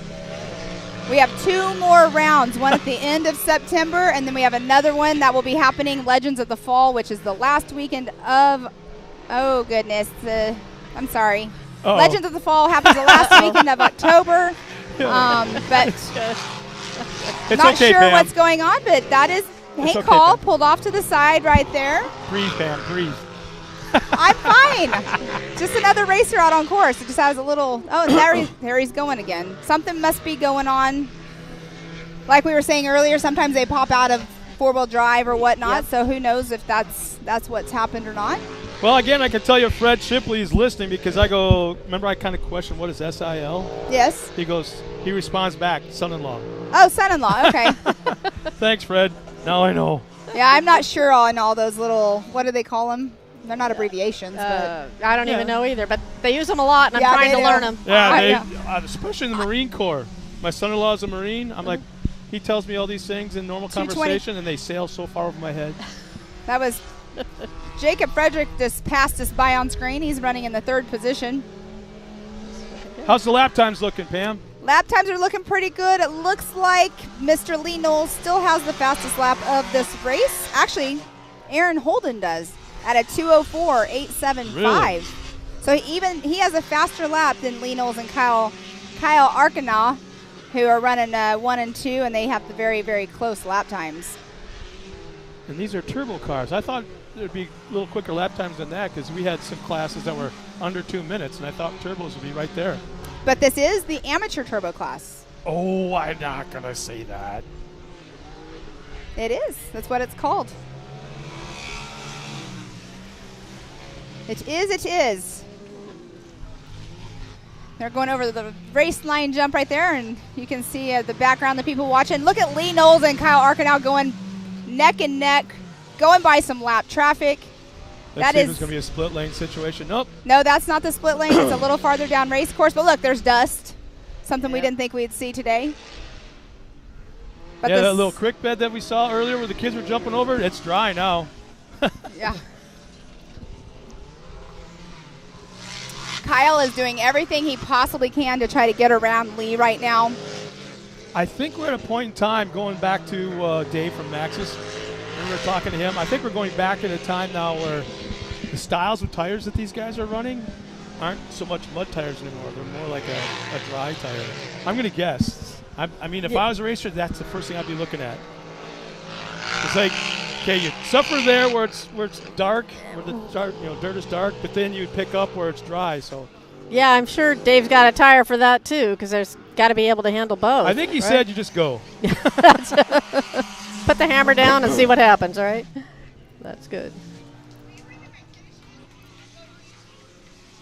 So where's your office out of then? If, I'm in Springfield, Missouri, which is 2 hours away from here, and that's where. Road rolls. Yeah, Lambert's. absolutely, and that is where our belts are manufactured. Oh, no kidding. Yeah, right up the road. I love that so. place. I haven't been there probably 25 years, but I've never forgotten it the first time. Yeah, it's pretty unforgettable. I would say. The guy pushes a cart out into the room. Who wants a throw and roll? Who wants a I throw and roll? know. Everybody raises their hand. He just starts winging it. I know it. And then they start just bringing other food and just like, do you want scoops of this or don't? Fill you up. Be ready. Yeah, it's great. It's a fun thing. Yep. Definitely. All right, so we have 3 cars that have taken the checkered flag for Heat 10 of round 6 out here of the side-by-side championship. And Aaron Holden, Lee Knowles, Kyle Arcanaugh, Jacob Frederick have taken the checkered flag. We have more still to come on in and do that, but we have lots of racing left. That was Heat 10. We have 15 heats, so we have, what is that? 5 more? 5, no. You guys have some work ahead of you. We only How's have that 4 more races. Yeah. Yeah, that's great. And you guys do a great job. Well, it's thank fun you. watching. Definitely. It's fun doing Well, you're part of the this. team up here now, so you Yeah. got to drag your butt up here anytime you want. Okay, You I see- do appreciate it. You When we're guys, screwing up with Timken or whatever company that you represent, Ultimax, yep. come up here and slap our hand. I would love to. Well, You probably guys, be thank me, you. so. Well, thank you for having me here. It's been fun, and I will let you guys get back to your job. So before you Thank leave, you. Okay. For the fans that are here, are you selling product out of your display area? We do not sell because we manufacture. Okay. They do sell our product in the store here at Mid-America. And they're available online. There are a lot of brick and mortar stores around the country. You can find a store near you on our store locator on our website. So you're But strictly retail only? You don't sell out of the... we Do you don't- have a website or anything like We that? do, ultimaxbelts.com. Okay. But since we manufacture, we do not sell direct. We're just here at Mid-America to help people learn about our brand, to understand what they could be doing that we think would be better on their vehicles, and try to educate them a little. And just get to know the people. I mean, the atmosphere here is great. The people are passionate. It's fun to have them stop by our I love tent having and- you up here because I so- learned 2 things here today. Okay. I just had to replace the motor on our basically brand new Polaris Ranger. Uh-huh. Obviously, with that comes a new belt. That's right. And I didn't do what you told me to do, and Ooh. I'm kind of nervous now. Ooh, get to that break-in if it's not too late. I kind of think So- I think we're like 500 miles in. It's probably, to, well, maybe you Wow. rode it gently enough at the beginning that you're okay. I mean, basically, we haul hay and manure. Yeah, with it. yeah. That- Which can be tough though. I mean, it can get heavy, and it Mhm. puts a lot of stress on it. So But thank you for coming up here and joining the Well, family, and And we'll let us see. know all We'll about see you at the Mud Nasty later. absolutely. And thank you. You guys do a great what job. size Mid-America fire does a suits we great wear, job. because I'm serious. I'm going to find a car for you. Just small. We'll just go with small. How's that sound? Thank All you right, well, both. It's been thank you. fun. Thank you, Lori. All right. We are going to be moving on to our Youth 1000 class and our 800 class. It looks like we're going to have 10 cars out on race course this morning. We have RJ Trimbley in the Y1810. That's a long race car number. And then we have Blake Helms in the 31X, the 333 of Dylan Jacobson, the 250 of Crichton Jordan, 979 of Jace Leach, the 999 of Carson Vale, the 225 of Ty Lukenmeyer, the 71 of Kennedy Singleton. This is not her first time out on race course this morning. We got the 3C of Case Beeman and the 78 of Mia Cuevas going out on race courses for our 12. This is our 12th race of the day. Well, I know you were doing hand signals with your husband. Did you were able to figure out what the issue was? The car went in limp mode, Oh. and it didn't have forward motion Yeah. when he tried to start it back up. So I'm not sure what's going on. But on to the famous next race. It's limp going mode. to be a awesome race to see, because these are the youth that are moving up from like the 570 classes and the tiny tots. Yeah, speaking of which, they're underway right now. Yes, they are. Did you go through the lineup real quick? I did go through the Okay. lineup. Let's see who gets the whole shot in this one. It looks like that is Make the left-hand going to turn. be Carson Vale possibly getting that whole shot, or Blake Helms. That is 7, I think it's a 70-something.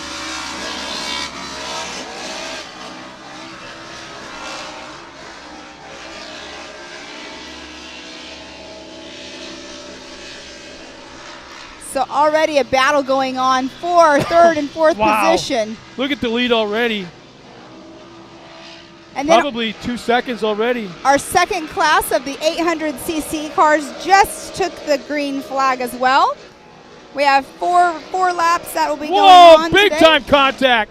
Coming down the hill. Are those the 170s? No, they're not. They're the 800s. Those are 800s? Yes, sir. Okay, because the second place car in the 800s now has got major damage to the front end. As when they came down the hill, just pile drive the car that was in front of them. You can see how it kind of looks like a hammerhead shark. Uh-huh. Pointed upwards. Just huge, huge hit. But on screen, you can see them going through that Talladega turn. And the 800cc's are Kennedy Singleton, Case Beeman, and Mia Cuevas. I believe it was Kennedy Singleton that pulled the whole shot. Well, If I she's saw in the that. 800 class. And let's see, we got And one car. That was the over. RS1s. One car is over right before, 2 cars are off the track, in fact, right before the long straightaway rhythm section. So that is Blake Helms that got the whole shot. He was just on screen in the 31X. And we have Jace Leach, Crichton Jordan, and Tylen Lukemeyer. They are all battling out right now in those Youth 1K class, which are RS1s. This is a great stepping stone for the kids. Dylan Jacobson as well. And you can see right now they just went through the finish line. They're doing that hairpin turn that they go right off the start, but Blake Helms is still out front right now. Yeah, talk about commanding lead. He's more than doubled the gap he had in lap number 1. It's probably upwards of almost probably 6 seconds right now. Now that's exactly, as There's you a watch our leader right 7-second now, gap. he's doing exactly what they need to do under that yellow flag Yes. zone. Well, and they're showing that right now on screen. They were doing the yellow flag, slowing down for their caution. Yeah.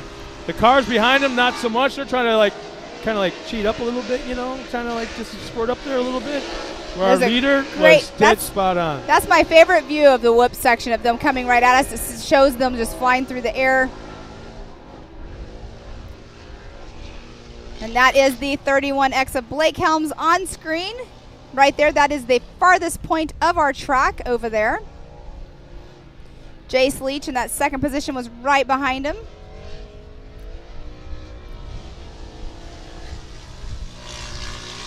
A little bit of dust going on the backside of the course there on screen. And Jace is going through that area right there where I keep talking about, you can either use the bank so you can go right side, try to keep up your speed. If you take the inside line, you do kind of have to check up just a little bit because it's kind of a blind left-hand turn. It's a hump. It's more of a hump.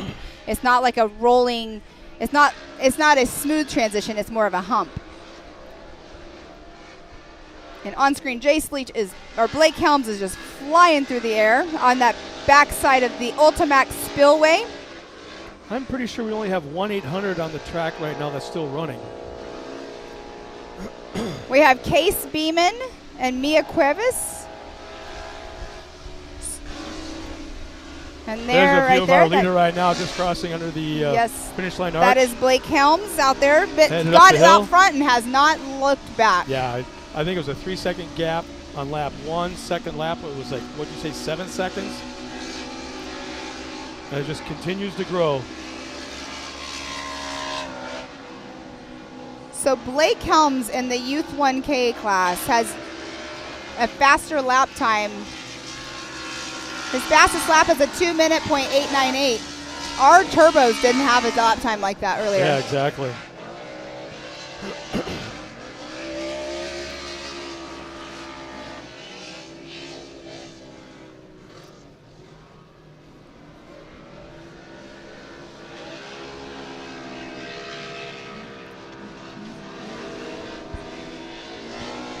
Okay. We got, everyone's quite spread out. There still is a caution on the turn right before the whoop section. In fact, that was the car I was telling you about that had, had that major damage to the front end.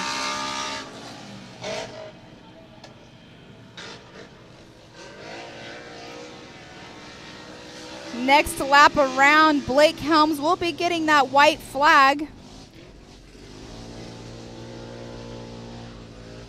And there's that off-camber area right there that Blake Helms just went through that I keep talking about that area. It's a tricky section right there. That's probably one spot that is you need to make sure you have that rhythm down of how you're taking that. And that is that 80-foot tabletop jump right there on the back side of the track. We should call that, we call it the Ultimax Spillway. We should call it the Ultimax Beltway. Isn't there like a belt? Isn't there a beltway? Chicago. In Chicago, yeah. There's a highway that goes through town, or through the city, and then there's the beltway, which kind of skirts all the way around. And that's an awesome shot right there. Whoa, look at that little bit of a bicycle.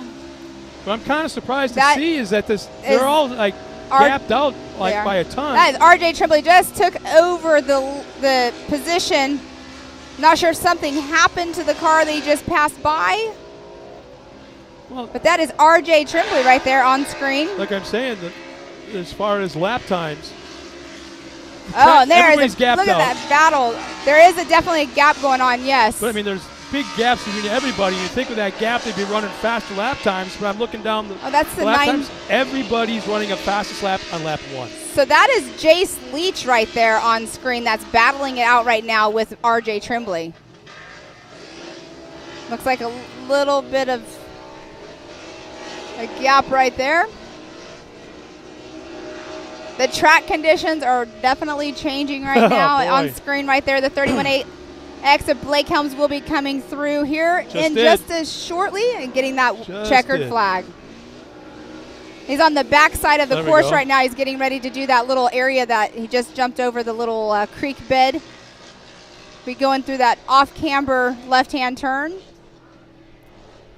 And that right there, he keeps taking the upper side, so the right side at the very end of it. He's getting his right side of the car up under that berm and just roosting like crazy There's through there. that 80-foot tabletop jump.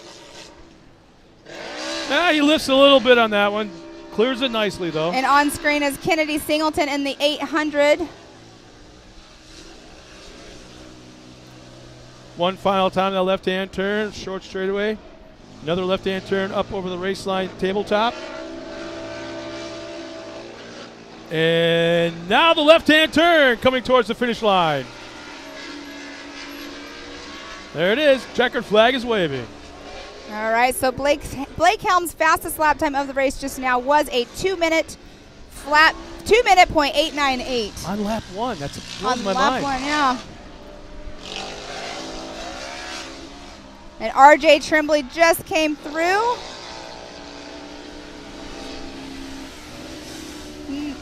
Just came through in that second position. So RJ Tremblay, oh, there we go. His transponder didn't click, but there we go. He had a 2-minute. So I'm really shocked at the difference in time here. 14 seconds between 1 and 2. That's what I was saying, yeah.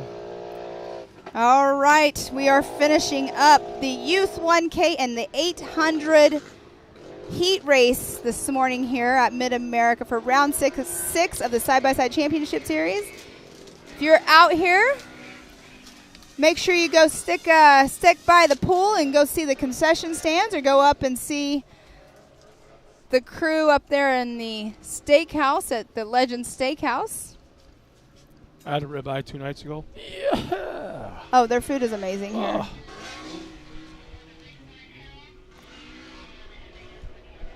It's absolutely amazing here. I have no complaints. You want to stand over here because you? No, I'm you just. Feel that cool breeze? I feel it. I'm just having to switch from my rain boots to my tennis shoes because I had my rain boots on because of the moisture this morning. So we got 3 more races remaining this afternoon. Actually, it's still morning, isn't it? No. I don't even know what time it is. It's afternoon. It's just before 1 o'clock, I think. We have 3. Yeah, we have 3. So next up is going to be the women's turbo class. In fact, let's do the lineup real quick. 7 cars make the call. Here's our lineup. On the pole, the 519 of Jennifer Mayo. Starting alongside Jennifer will be Haley Boodle in the number 10. Starting next to that will be in the 3rd spot, the number 12 of Lacey Tewksbury, who is our current points leader. By 1 point. Crystal Rowden will start 4th in the 88 in the Can-Am. Kendra Hoop will start 5th in the Can-Am in the 917. Marissa Smith, also Can-Am in the 14. And starting 7th in the number 6, Morgan Vanover in the Can-Am. So we're getting ready for Morgan Vanover. That's the car that was pulling off earlier in the other amateur turbo class. I'm wondering if there was an issue with the car. So we'll see if Morgan actually starts. But remember, if we had Dave up here, and he was saying that Haley is going to be in her brother's car because she injured her car earlier on in the practice this morning. So Melissa Helms checks in. Way to go, Blake. 2 first places today. Good luck tomorrow. Dennis Simmons checks in. Go, Blake. We are watching again. Den and Nana from Huntsville, Texas. Dennis now says, way to drive, Blake. And Lacey Tewksbury goes, let's go, Aliana and Kendra. That was earlier because they were racing earlier. Oh. Obviously. I know. I still because like to call them out. What's awesome is Lacey's back in her pit watching this. But, yeah, she's getting ready. She's in her race car right now. I still got to call them out. I know. It's awesome. Yeah. I know. I'm just saying it's awesome that they're back at their pits watching and cheering on their other lady drivers. And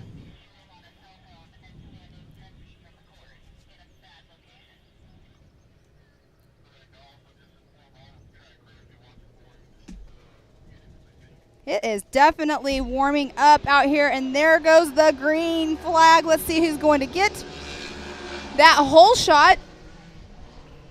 And it looks like Kendra Hoop is already out front. She is only 1 point behind the leaders or for the championship. So Kendra Hoop is out front. Aliana Baker is in that 2nd position. And I believe that was Lacey Tewksbury that is in that 3rd position. She is our current points leader by that 1 point.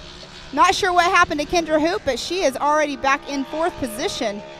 Oh, now she's back in 3rd. There's a lot of swip swapping going around already, as you can see on screen. Oh, and we got dust. For the first time, or one of the first times today, we got a fair amount of dust, but it's nice to see, actually. But we have enough breeze to be blowing it off of the race course so everyone can see just fine, not a problem.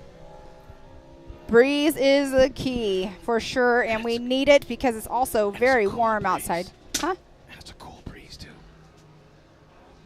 Yeah, it is a cool breeze. Except I'm half in the sun, so the it feels really good.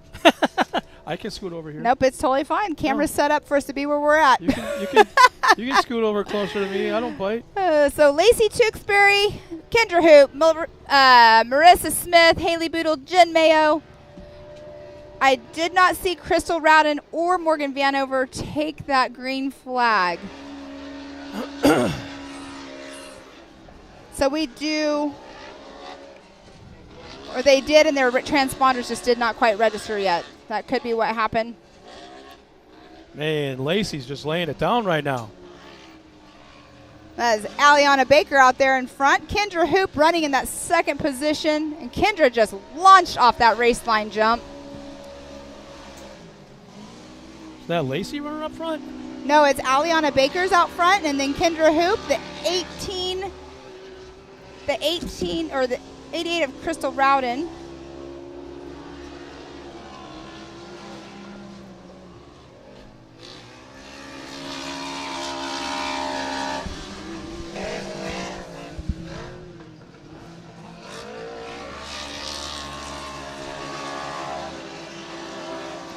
So, Lacey, I believe Aliana Baker has been running for Lacey Tewksbury. That could be what's going on. Lacey, or because I don't see Aliana's name in this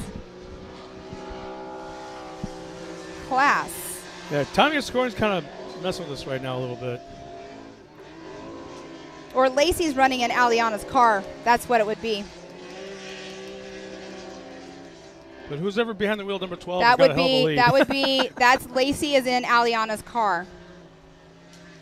And if you at home know, or if somebody right here wants to come give us an insight. Well, you know what? I can make it real easy. Lacey's the one that checked in, cheering on Aliana and Kendra. Huh. she can't do it from the car. Well, I suppose she could, but yeah.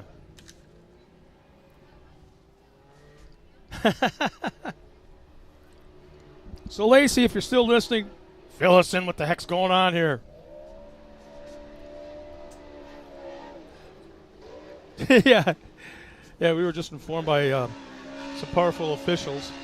No Facebooking and driving. No, yeah. Do not Facebook and drive.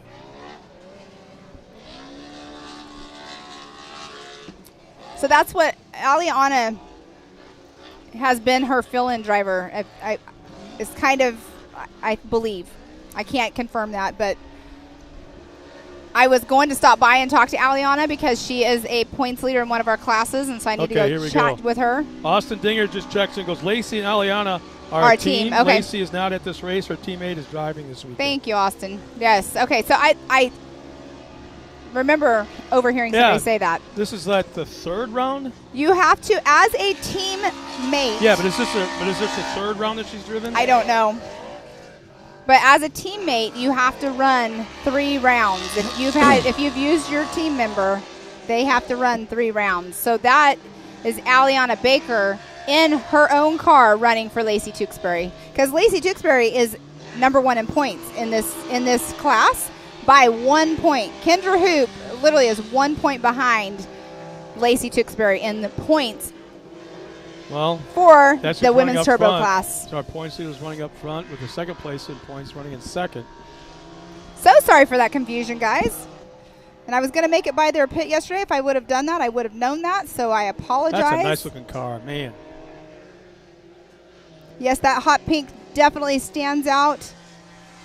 We have Jen Mayo out there, Haley Boodle, Lacey Tewksbury, which is Aliana Baker, Crystal Rowden, Kendra Hoop, Marisa Smith, and Morgan Vanover. Morgan did not take the green flag, though, so I'm guessing what happened because they, off the start earlier, I saw them towing Morgan off in the other class. So Aliana's still running out front. Kendra Hoop trying to close that gap. I kind of think that Aliana's a little quicker on the turns, the tight areas of the race course, on the long straightaways. But you can see Kendra Hoop's closing the gap right there. At the end of the straightaway, yeah. Yeah. But they will be getting the white flag this time around. Watch how that's going to change, though, through this tight area on this side of the course. Everybody has their strong suits in racing. What they're better at than their competitor. Or how the car is set up. Or how the car is set up. But Kendra has definitely closed the gap. They are less than a second gap. So it's a 0.806 of a gap between Lacey and Kendra on that last lap coming through. And Kendra Hoop is one of our Mid-America ambassadors.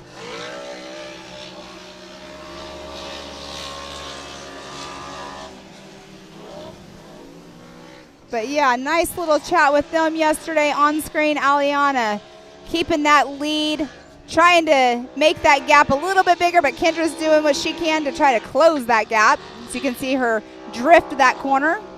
Now the gap is stretched back out again because what it was right here in front of us as they crossed the finish line was what you said, 7/10 of a second, I think it was. Now 8. Yeah. Now it's more than doubled, tripled even of what it was right here in front of us. And this is where seat time, track time, that's when it all comes into play. They're at that farthest point of the racetrack, which is basically halfway through the race back there at the farthest point of the racetrack. Those drones are so awesome how they can get so close to the cars and they zoom right past them. Yeah, now what once was, like you said, a 0.7 or 0.8 second gap to second, now is 1.9 on the last loop. Yes, those timing loops, like you were saying earlier, there are 4 different sectors on the track where they go through the timing loops. And there's a gap getting close just a little bit by Kendra Hoop.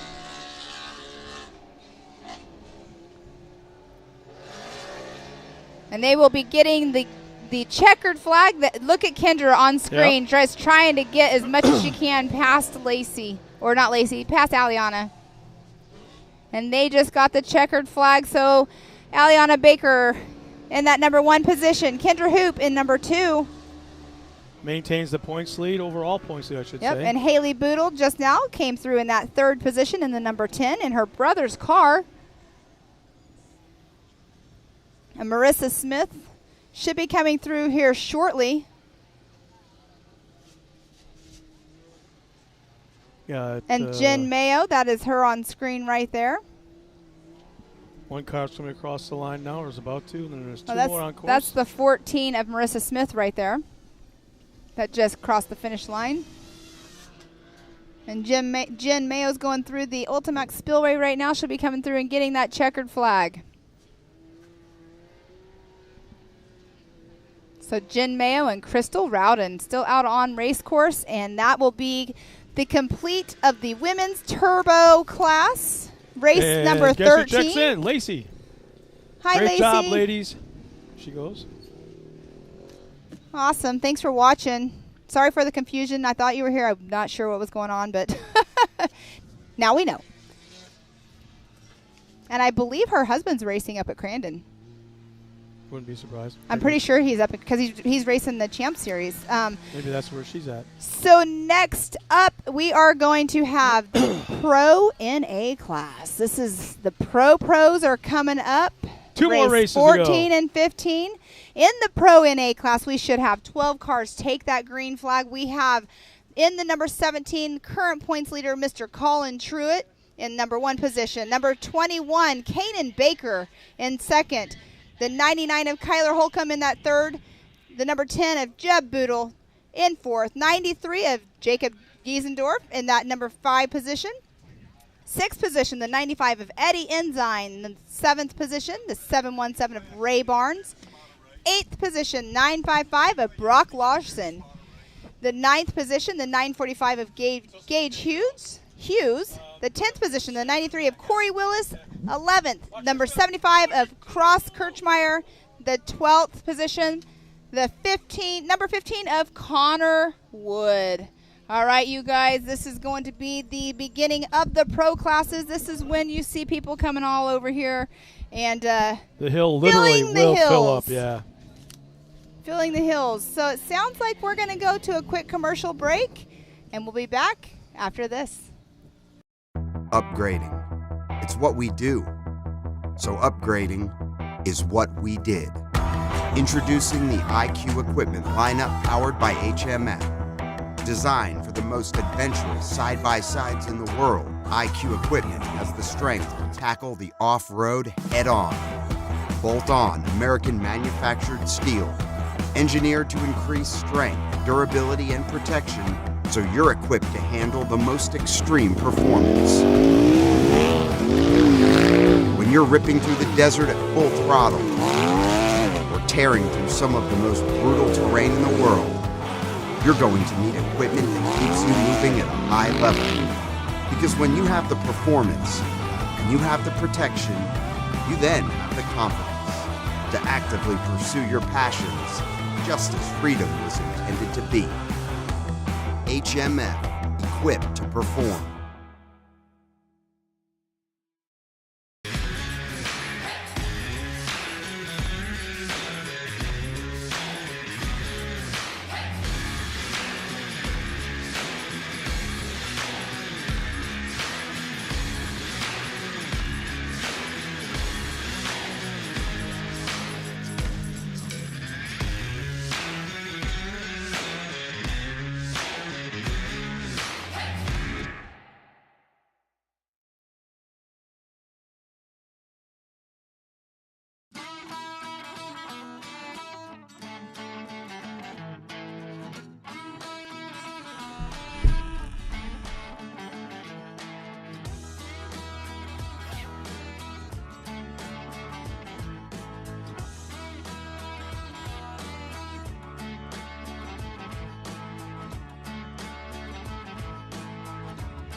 ready for any challenge. Maxxis tires can handle even the most punishing off-road conditions.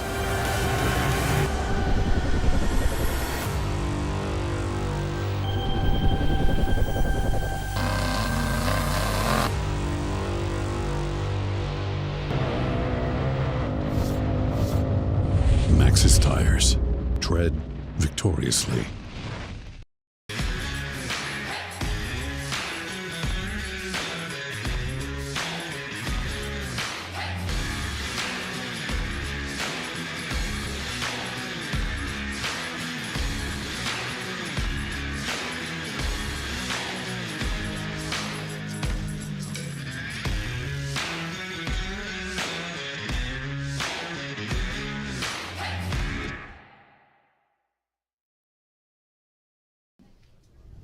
Welcome back, everybody. Once again, we're here at Mid-America Outdoors. It's round 6. Yeah, round 6 of the Mid-America Outdoors side-by-side championship series. Pam Hall, myself, Scott Rain, getting ready for our next race, which is what, Pam? It is our Pro NA class. Right before we took a commercial break, I went through the lineup. But, oh, you know what? It wasn't Jeb Boodle is racing his sister's car. And she was in the last race. I was totally confused. See, I'm glad I wrote this note right here. So it's the same car then? Same car. So just Jeb is racing in Haley's car. It's happening a lot today. Yeah. You know, is it because they practiced this morning in all that mud, or? No, I just, you know, things happen. It's racing. Racing's racing. So even though this course is a short course, it's not an easy course. I mean, it's brutal. The turns have rocks in them. Anything can happen. Well, you know, go out, driver error, you know, flop it on the side or roll it like we saw earlier. We saw Will Harris roll his car, got back righted, kept going, but then ended up losing his right-left tire. So things happen, but it's good that there are people that can share cars and race them, but then that's where it kind of gets a little sketchy, because if you're sharing your car with somebody like Chad Mayo is sharing his car, but he's running first in points in the class, if something happens to it, you know, while it's being borrowed, then that compromises his points lead. Well, green flag is out. We're underway. Coming to turn 1, headed up the hill. It looks like Colin Truitt has that first position right now. Let's see if he can hang on to it and get that hole shot. And it looks like he just did as they crossed the HMF hole shot line. So that is Colin Truitt and Jeb Boodle. Oh, Kyler Holcomb is who that is. Wow, jumping up real quick. Already a 7 or 8 car lead. Oh! And he's up on his side. So how do you on his side, pirouetted onto his nose, back onto his wheels. He'll fall back. He'll lose. Oh, he's in the back of the field right now. But he is the current points leader in this class for the Pro NA, so good thing he's back moving. Hopefully he didn't harm anything too much in his car just now. But that right there goes to show you how hard they're pushing to stay out front. And the second wave just took off. And one other car up on its side. Was able to save it, but he was beyond halfway. And then he'll fall all the way back to the 5th spot. And on screen, that's Kanan Baker in the back of the pack right there. Kanan, well, I'll let you know, that sounds like, I think Joey Chitwood car shows hiring. After that, I think they'd have no problem. Do what? Joey Chitwood stunt shows. Oh, I was not even listening to what you said. I'm kidding. Oh, and Kanan Baker just stopped on race course. You can see him there on screen right before he goes into the right-hand turn, but he just got back moving again. Seems like a lot of people are having to stop and like restart their car or reset. What can happen is they can lose their power steering, and then you have to turn your car off and back on to get it back going again. Right there on that race line jump, you can see our top 4 guys go through there, and that is Jeb Boodle right there on screen in that number 1 position. As I hit that left-hand turn. I'm sorry, that was not Jeb Boodle. It's Kyler Holcomb. Man, we're getting a little bit more dust at the top of the hill. And that is Corey Willis in that number 2 position.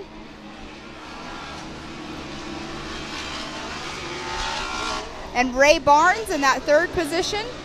There's Colin Truitt has already taken back over his spot from the 9:45 or 9:55 of Brock Loss or Gage Hughes. I'm sorry. So he won't be able to get a true, accurate lap time on lap number 1 as he spent part of that time up on his lid. So on lap number, when they complete lap number 2, we'll get a accurate lap time. See where these guys are at.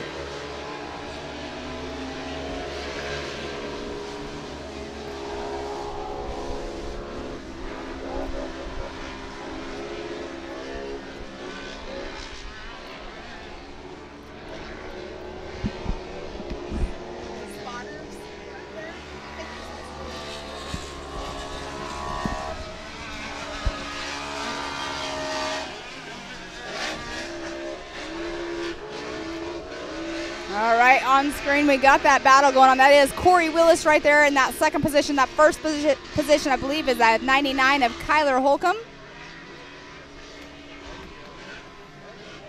And our current points leader, let's see if Mr. Colin Truitt can make up some time and get back up there with those guys. He's back into third already? He's Wow. in fourth position right now.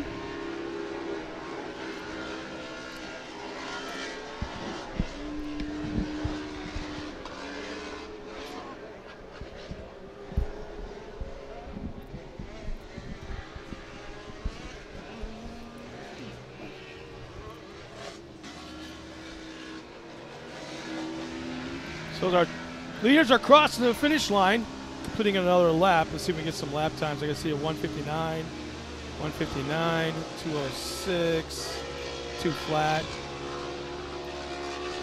So Corey Willis is running in that second position right there. He came through second right behind Kyler Holcomb.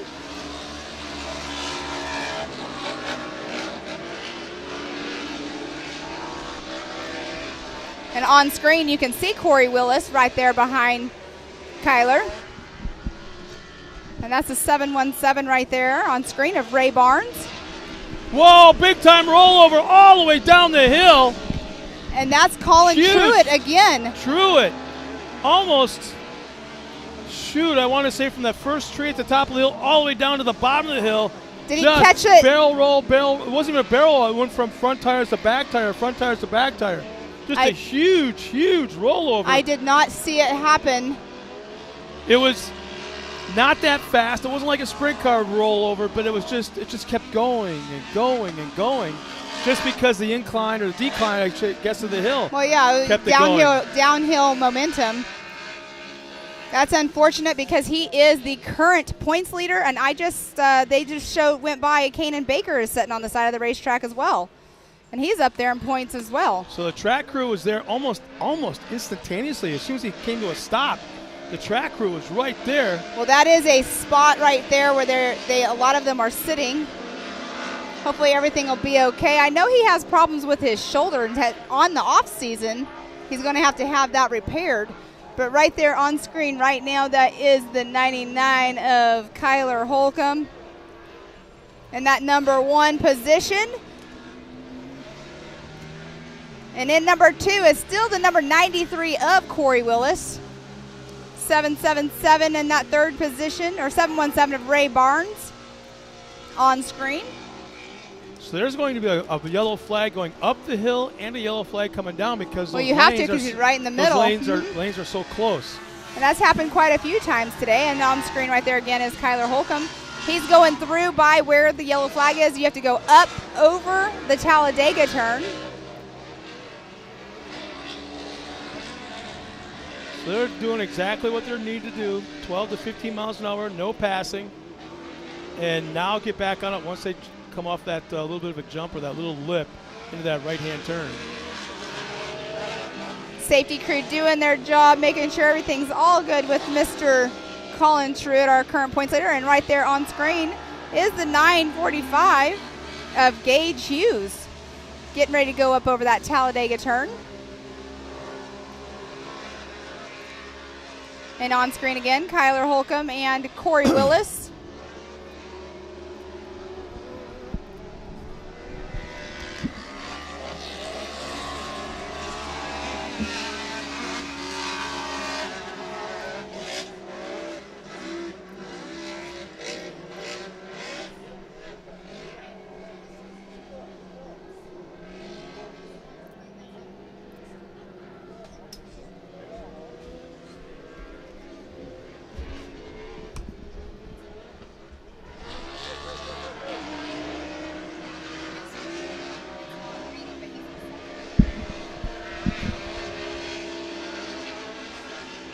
All right.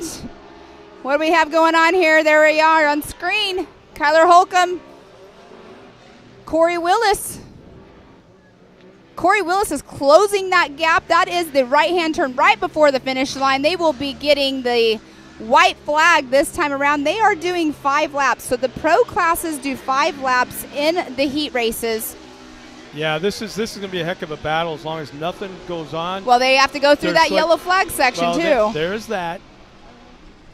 The caution. Oh, our leader up on 2 wheels. He'll lose it too. Yeah. Oh. He'll lose the spot. He'll fall back to second. And now there can be no passing. Oh, yeah, there's a big-time block coming up to that first yellow flag. No doubt about it. But they're technically right now in a caution. Yeah. I wish I was seeing slower cars through that caution. But now the race is on. It is balls out, man. Right now, these guys are on it. In fact, they'll pull up alongside. They're going side by side to the rhythm section, going into that next turn to that left-hander. We got a battle going on there in the 4th and 5th position, too, which is Gage Hughes and Eddie Ensign, I believe. Wow, that was an unbelievable save. That was a heck of a save by what is now our second-place car. But here they go into that right-hand turn, that long back straightaway. And a 93. There's going to be at least one more attempt for a pass. I can see it coming right now. Will it be one of those famous things we know about, outside entrance, inside exit kind of moves? Down that straightaway. So Corey Willis in the number 93 is in that number 1 position on race course. It looks like Corey knows it's coming, so he's protecting it inside. In fact, I don't think our second place car is close enough to even make an attempt for a pass. Up over the race line, jump. Nope, probably 5 car separation. Kyler Holcomb in that number 2 position. And this should be the checker flag right here. Wow, our drones were right on top of it.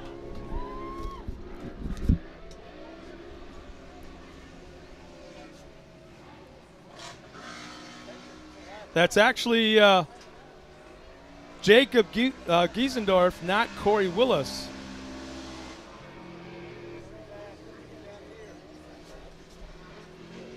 So Jacob will I'm sorry. Yeah, Jacob will take the win. That is him. No, it is. Come here. It is? Yes.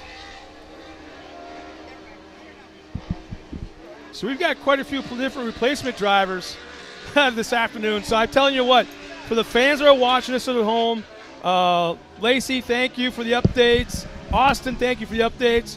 Brennan Brown, thank you so much. Okay, so Corey Willis is normally in the PPI EI car, so that's why I was thinking that was Corey. So that's Which is fine. Completely confused. That's fine. We got fans that are keeping us updated to what's going on, so it's no big deal.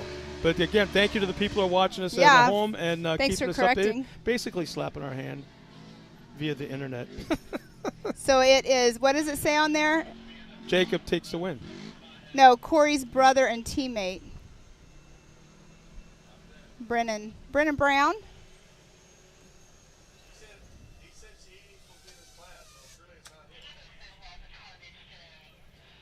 So next up, so that's the Pro NA class. So we still have Colin Truitt over there. His car looks like it's going to be taken off by a skid steer. Hopefully all is okay. I'll have to get some update from his mom. Yeah, that thing just kept, and it wasn't a barrel roll, door over door over door. It was a pirouette, nose, tail kind of thing. It's like you're looking at the roof as it was going down the hill the whole time. So our last race of the afternoon coming up are Pro Turbos. Pro Turbos, here's our lineup of the big boys. Starting on the front row, pole position, Scott Champion. Our current points leader in the 184 alongside of Scott will be Jeb Boodle in the 41 in a Yamaha. Cody Martin will start third in the 15 in a Can-Am. Zach Beavers will start alongside him in the 38, also a Can-Am. Alan Corbin in the 84 will start in that 5th spot. 6 will be Corey Willis in the Can-Am in the 17th, okay, there we go. 6th. I'm not sure if Cash Cash is is here. not here. No, That's what I thought. haven't seen him, unfortunately. I think he's being taught a lesson of sorts. I don't know. I just know he's not here, unfortunately. So he won't make the call. Starting next will be Kanan Baker in the K&M in the 21. Austin Vanover in the number 2 K&M. Zach Smith will start 10th. In the in the 8th spot in the 221. Jordan Berza, 44, will start next in the Polaris. Cross Kirschmeyer will start next in the Honda in the 10th spot. And Jeff Hughes will be in the 45 in a Yamaha. That, again, is Pro Turbo, our last race of the afternoon here on the short course. But not for our heat races. So exciting. Well, period. Period for today. For short course. But there's more racing going on today. Oh, yes, definitely. We got the Mud Nasty going on and the pit bike racing. And Scott Champion, who's out on course, getting ready to go out on course, he's been a big part of the pit bike races. He's kind of taken over that track up there. They were up there working on it. If you follow his social media, it was quite comical the other day when he was up there before the rain happened. He ended up getting off of, I can't remember what equipment he was using, and it literally looked like somebody just dumped dirt on him. He was completely covered in dust. It was quite comical, but yeah. So points leader out there. This is a brand new car to him. This is his first race on his car that he has out here this weekend, and he was trying to do some practicing, this morning and everything in it, like everybody else. And hopefully, I haven't got to talk to him since yesterday, but hopefully he's having fun in that car because it's new to him. Hadn't hardly even driven it until today. Yeah, it's kind of a crazy time of year to be starting or restarting. Yeah. Kind of the series. It's brand new. He owns the car. It's his car. He was running with the team, but he has now his own vehicle to take care of, and we'll see if he holds on to that lead and does well in it, because he's definitely quite the competitor out there. Coming from 2 wheels, Supercross, and coming into 4 wheels, he literally just started racing side-by-sides last year. So last year he ended up second in points here. He was tied for first, but the way it works out, he ended up second overall in points last year in standings. So, and this year he's leading it. Typical pros. Nobody's ready. Only one car. They're going to wait for us. I wonder who that is. That's Scotty. Yeah. That is Scotty Champion right there on screen. Ain't that one of the prettiest starting lines you're going to see anywhere? It is gorgeous. Yeah. I love what they did with that, Gus and his team, and then wrapping it like they did with all of the MAO Racing and Mid-America Outdoors logos. There's one place that probably has a little bit different staging area than I've seen anywhere else. And that's ERX Motor Park up in Minneapolis. Oh, I haven't been there. Minneapolis. The staging is down a dirt road, just barely 2 cars wide. But you'll notice in some pictures, while you're in staging, you got like 1 or 2 races ahead of you. So the guys in the cruisers hanging out, leaning on the sides of the race trucks. Well, what they're looking at, one time there's a picture where everyone's looking down. All the race trucks are all looking down. It's a trout stream right alongside the staging line. Oh, goodness gracious. It's hot. It's heating up out here. The fog went away. It's not too bad right here as long as you're in the shade. This is going to be a great race. You can see people showing up, covering the hills over here. We got some more racers showing up there, finally up there on screen. So if I would have thought about it, Corey Willis is in a Can-Am. He's in this class. That was a Honda out there. What was I thinking? I don't know. I think you just like to talk. No. I just was going by the logos on the car. It's going to be a great race out there. And while the lineup is getting taken care of over there, we're going to cut to a quick commercial here shortly. But we have the Mud Nasty going on later. The crew's up there working on that, getting it all ready. And then we also have the pit bike racing. But we're going to cut to a commercial here for just a moment and take care of some of our sponsors. So we'll be back right after this.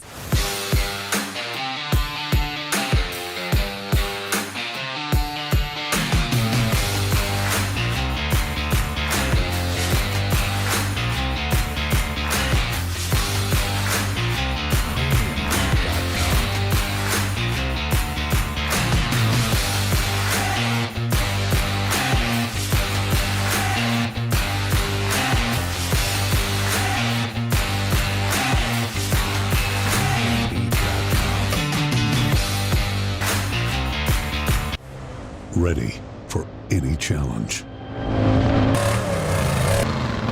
Maxxis tires can handle even the most punishing off-road conditions.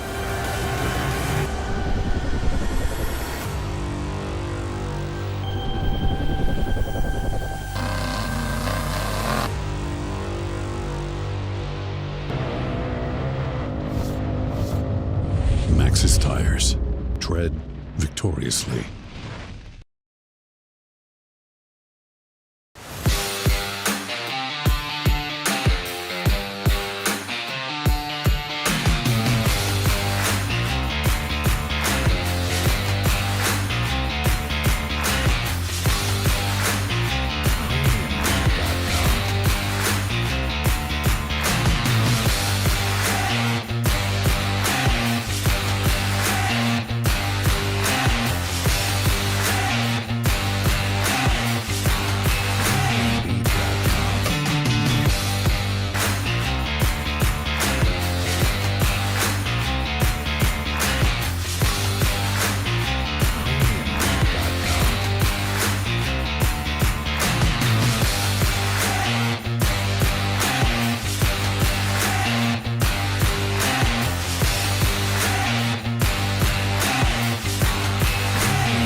No matter how hard we tried, we just couldn't get longer life out of our belts.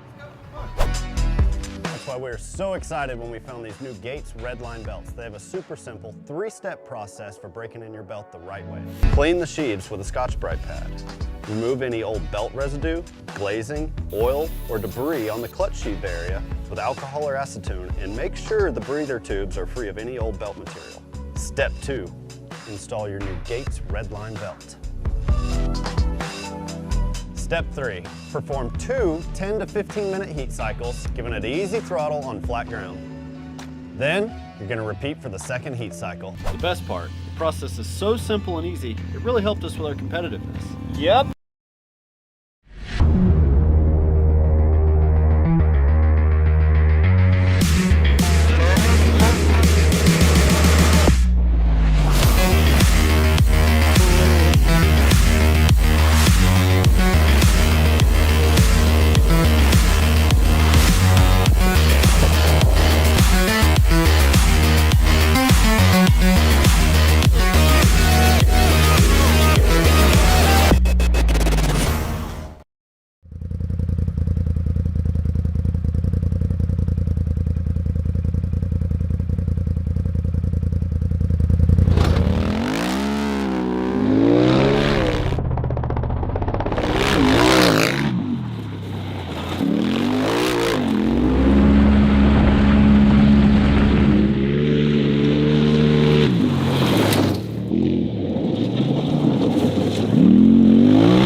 Welcome back, everybody, as we're getting ready for the last race of the afternoon. It is Pro Turbo, the bad boys of short course racing in the UTV world.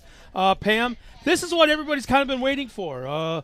When we talk about Pro 4s on short course, everyone's got to see that. We talk about UTVs on short course. Pro Turbos are the bad boys. Definitely, and this is a large class. There's 13 of them that'll be out on race course The big boys. We have some of our guys that are actually not here this weekend because they have other obligations to Crandon. So we have some that are not here, but they have taken that green flag and off the line. Again, this is 2 waves. This is a heat race. This is a main event. So this is for pole position. This is for starting position for tomorrow's main event. Yes, and Scotty Champion just had that hole shot. That is Cody Martin in that second position. The 84 of Alan Corbin. Jordan Berza. Wow, Cody Martin up on 2 wheels, but only like a foot and a half off the ground on that right side. It just carried a perfect slide all the way around. And it's going to be quite a battle between the 1, 2, and 3 right there. Scott Champion, Cody Martin, and Alan Corbin. All 3 in Can-Ams.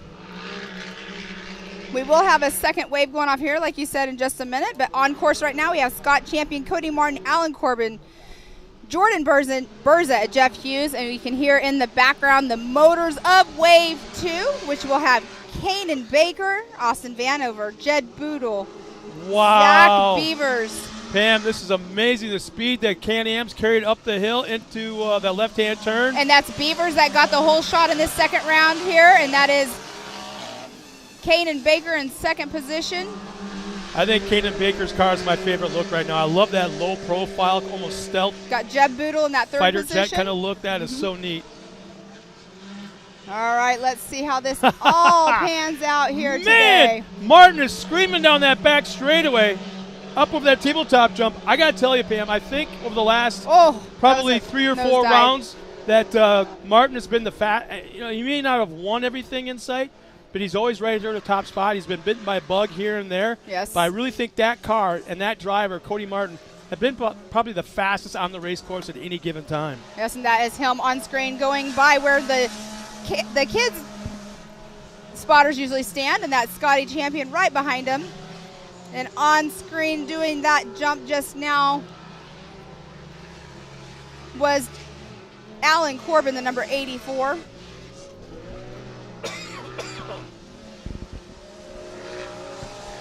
We have Jordan Berza, the number 44. That's just now taking that hairpin turn wide where the whole shot is.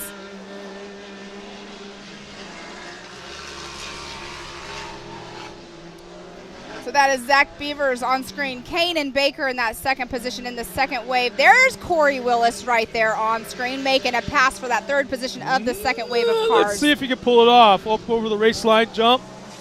Running neck and neck. The right-hand turn aimed at the finish line. Still hasn't completed the pass. And that is the 41 of Jeb Boodle. That is battling it out right there.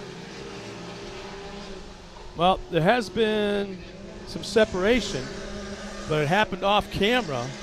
So until we see them come down in front of us. So fastest lap of the day that I have seen so far has been thrown down by Cody Martin at a 1:54.336. Oh boy. Yeah, wow. It'll be interesting to see if he. How about those drones, man? Almost That's three wide. Kanan Baker, Jeb Boodle, and Corey Willis right there, battling it out through the Talladega turn. This is right now 1, 2, 3, and 4, all on camera. That's the second wave of cars.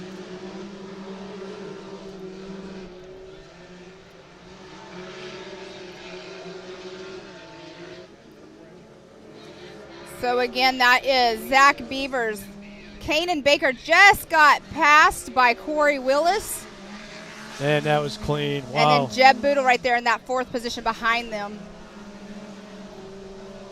And on screen there, that was Scotty Champion. Look at that drift around that corner that Zach Beavers was just now throwing down.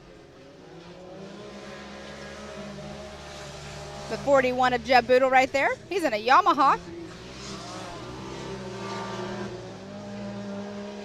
Awesome drone footage right there of Jeb Boodle right behind Kanan Baker. They're back on the backside of the Ultimax Spillway. They just went over that 80-foot tabletop jump.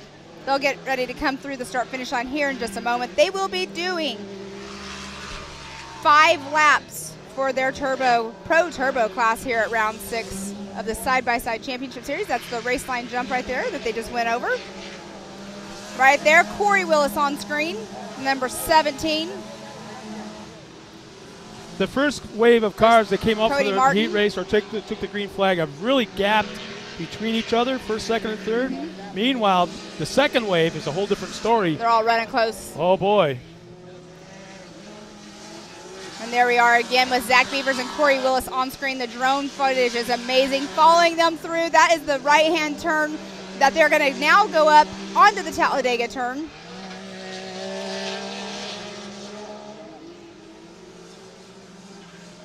And there's Kanan Baker, Jeb Boodle.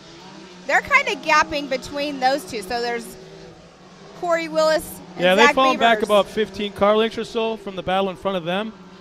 But so you still have two groups of two-car battles going on. And that on screen right there, Scotty Champion going through that back section here over the tabletop jumps. He's no stranger to racing, but still new to this. I would say 2 years in. He's still new to the side-by-side, but he does not look like it. You know, leading the points last year, getting second place in points. Tell you, Martin, what was his last lap time? His fastest lap has been a 1:54.336. No one has beat that So yet. that's on lap 1, yeah, okay, opening lap. So on screen, that was Jeb Boodle and Kanan Baker. Looks like Jeb got around Kanan at some point.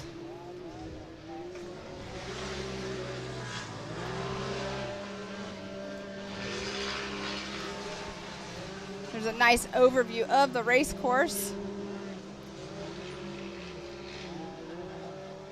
And there we are with Jeb and Kanan again.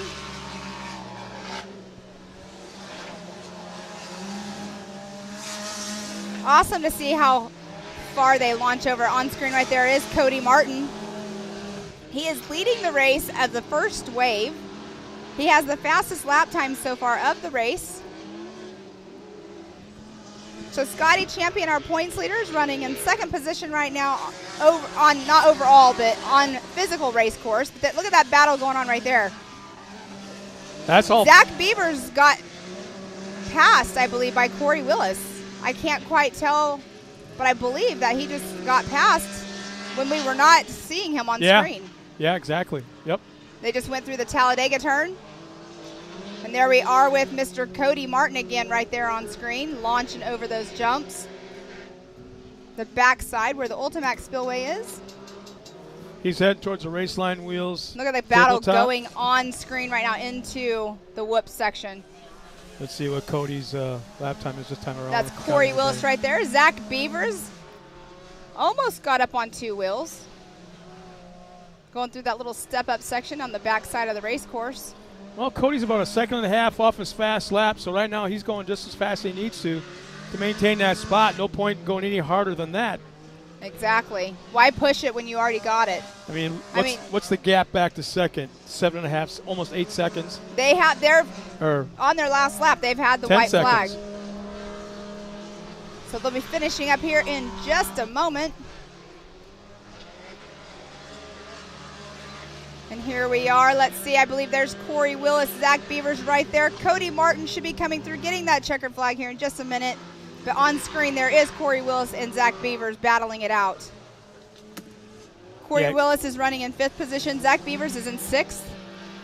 Almost a full straightaway. Yeah, exactly a full straightaway. As they go into that backstretch of the rhythm section, Cody Martin's got a full-length straightaway lead over Scott. Cody Martin will be getting that checkered flag soon. You got about half a lap to go yet. There he is on screen there, coming around. He'll be going on the backside of the race course, going through the 80-foot tabletop jump. Yeah, that car looks so nice flying through the air. See, he takes the inside line on that off-camber left-hand turn on the backside of the race course. Wow. 10, 12 feet in the air off that first tabletop. Now coming to the 80-footer. Lifts it a little bit. Yeah, why push it? And they're on screen. Mr. Scotty Champion trying to make up some ground. But, you know, they have a long day tomorrow of racing. So keep what you got right now. Get your picks. Tomorrow's a new day. One more turn for our leader. Aimed at the finish line. Here comes Cody Martin to score a win, put it under his belt, and he'll have the best starting spot for tomorrow, or the one he wants. Let's put it that way. 1:54.336 was the fastest lap of this race, and that was set by Mr. Cody Martin, the number 15. And on screen there's Scotty Champion getting that checkered flag. And there we are with Corey Willis and Zach Beavers. That's that off camber. They're about a half.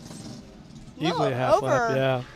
About a half a lap down from, but they were also in the second wave too. But you can see Zach Beavers is trying his best to catch up with Corey Willis. So we have Cody Martin number 1, Scott Champion number 2, Alan Corbin 3rd. Just a moment, Corey Willis will be coming through. As long as he just keeps turn by turn right here. He's going over that race line jump.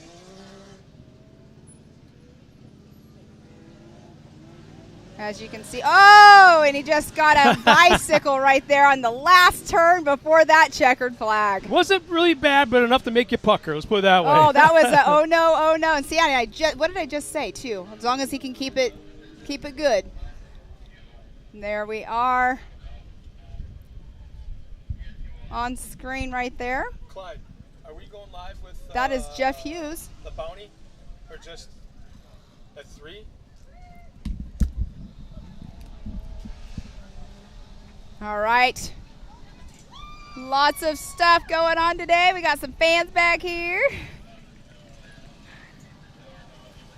Well, it was a great morning and early afternoon of racing. You can see Kanan Baker's cars coming off on the hook. off the course there.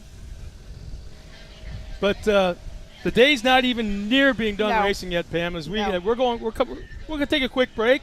Come back at 3:00 Central Time with the Mud Bounty, and then followed immediately by what I like to call Nasty Mud, but it's actually called Mud Nasty. Mud Nasty. Because it's going to be bad. It's going to be bad. Not right. And we're out here at Mid-America Outdoors for the birthday bash, the Labor Day weekend birthday bash. It's been a blast so far, and we're just getting started.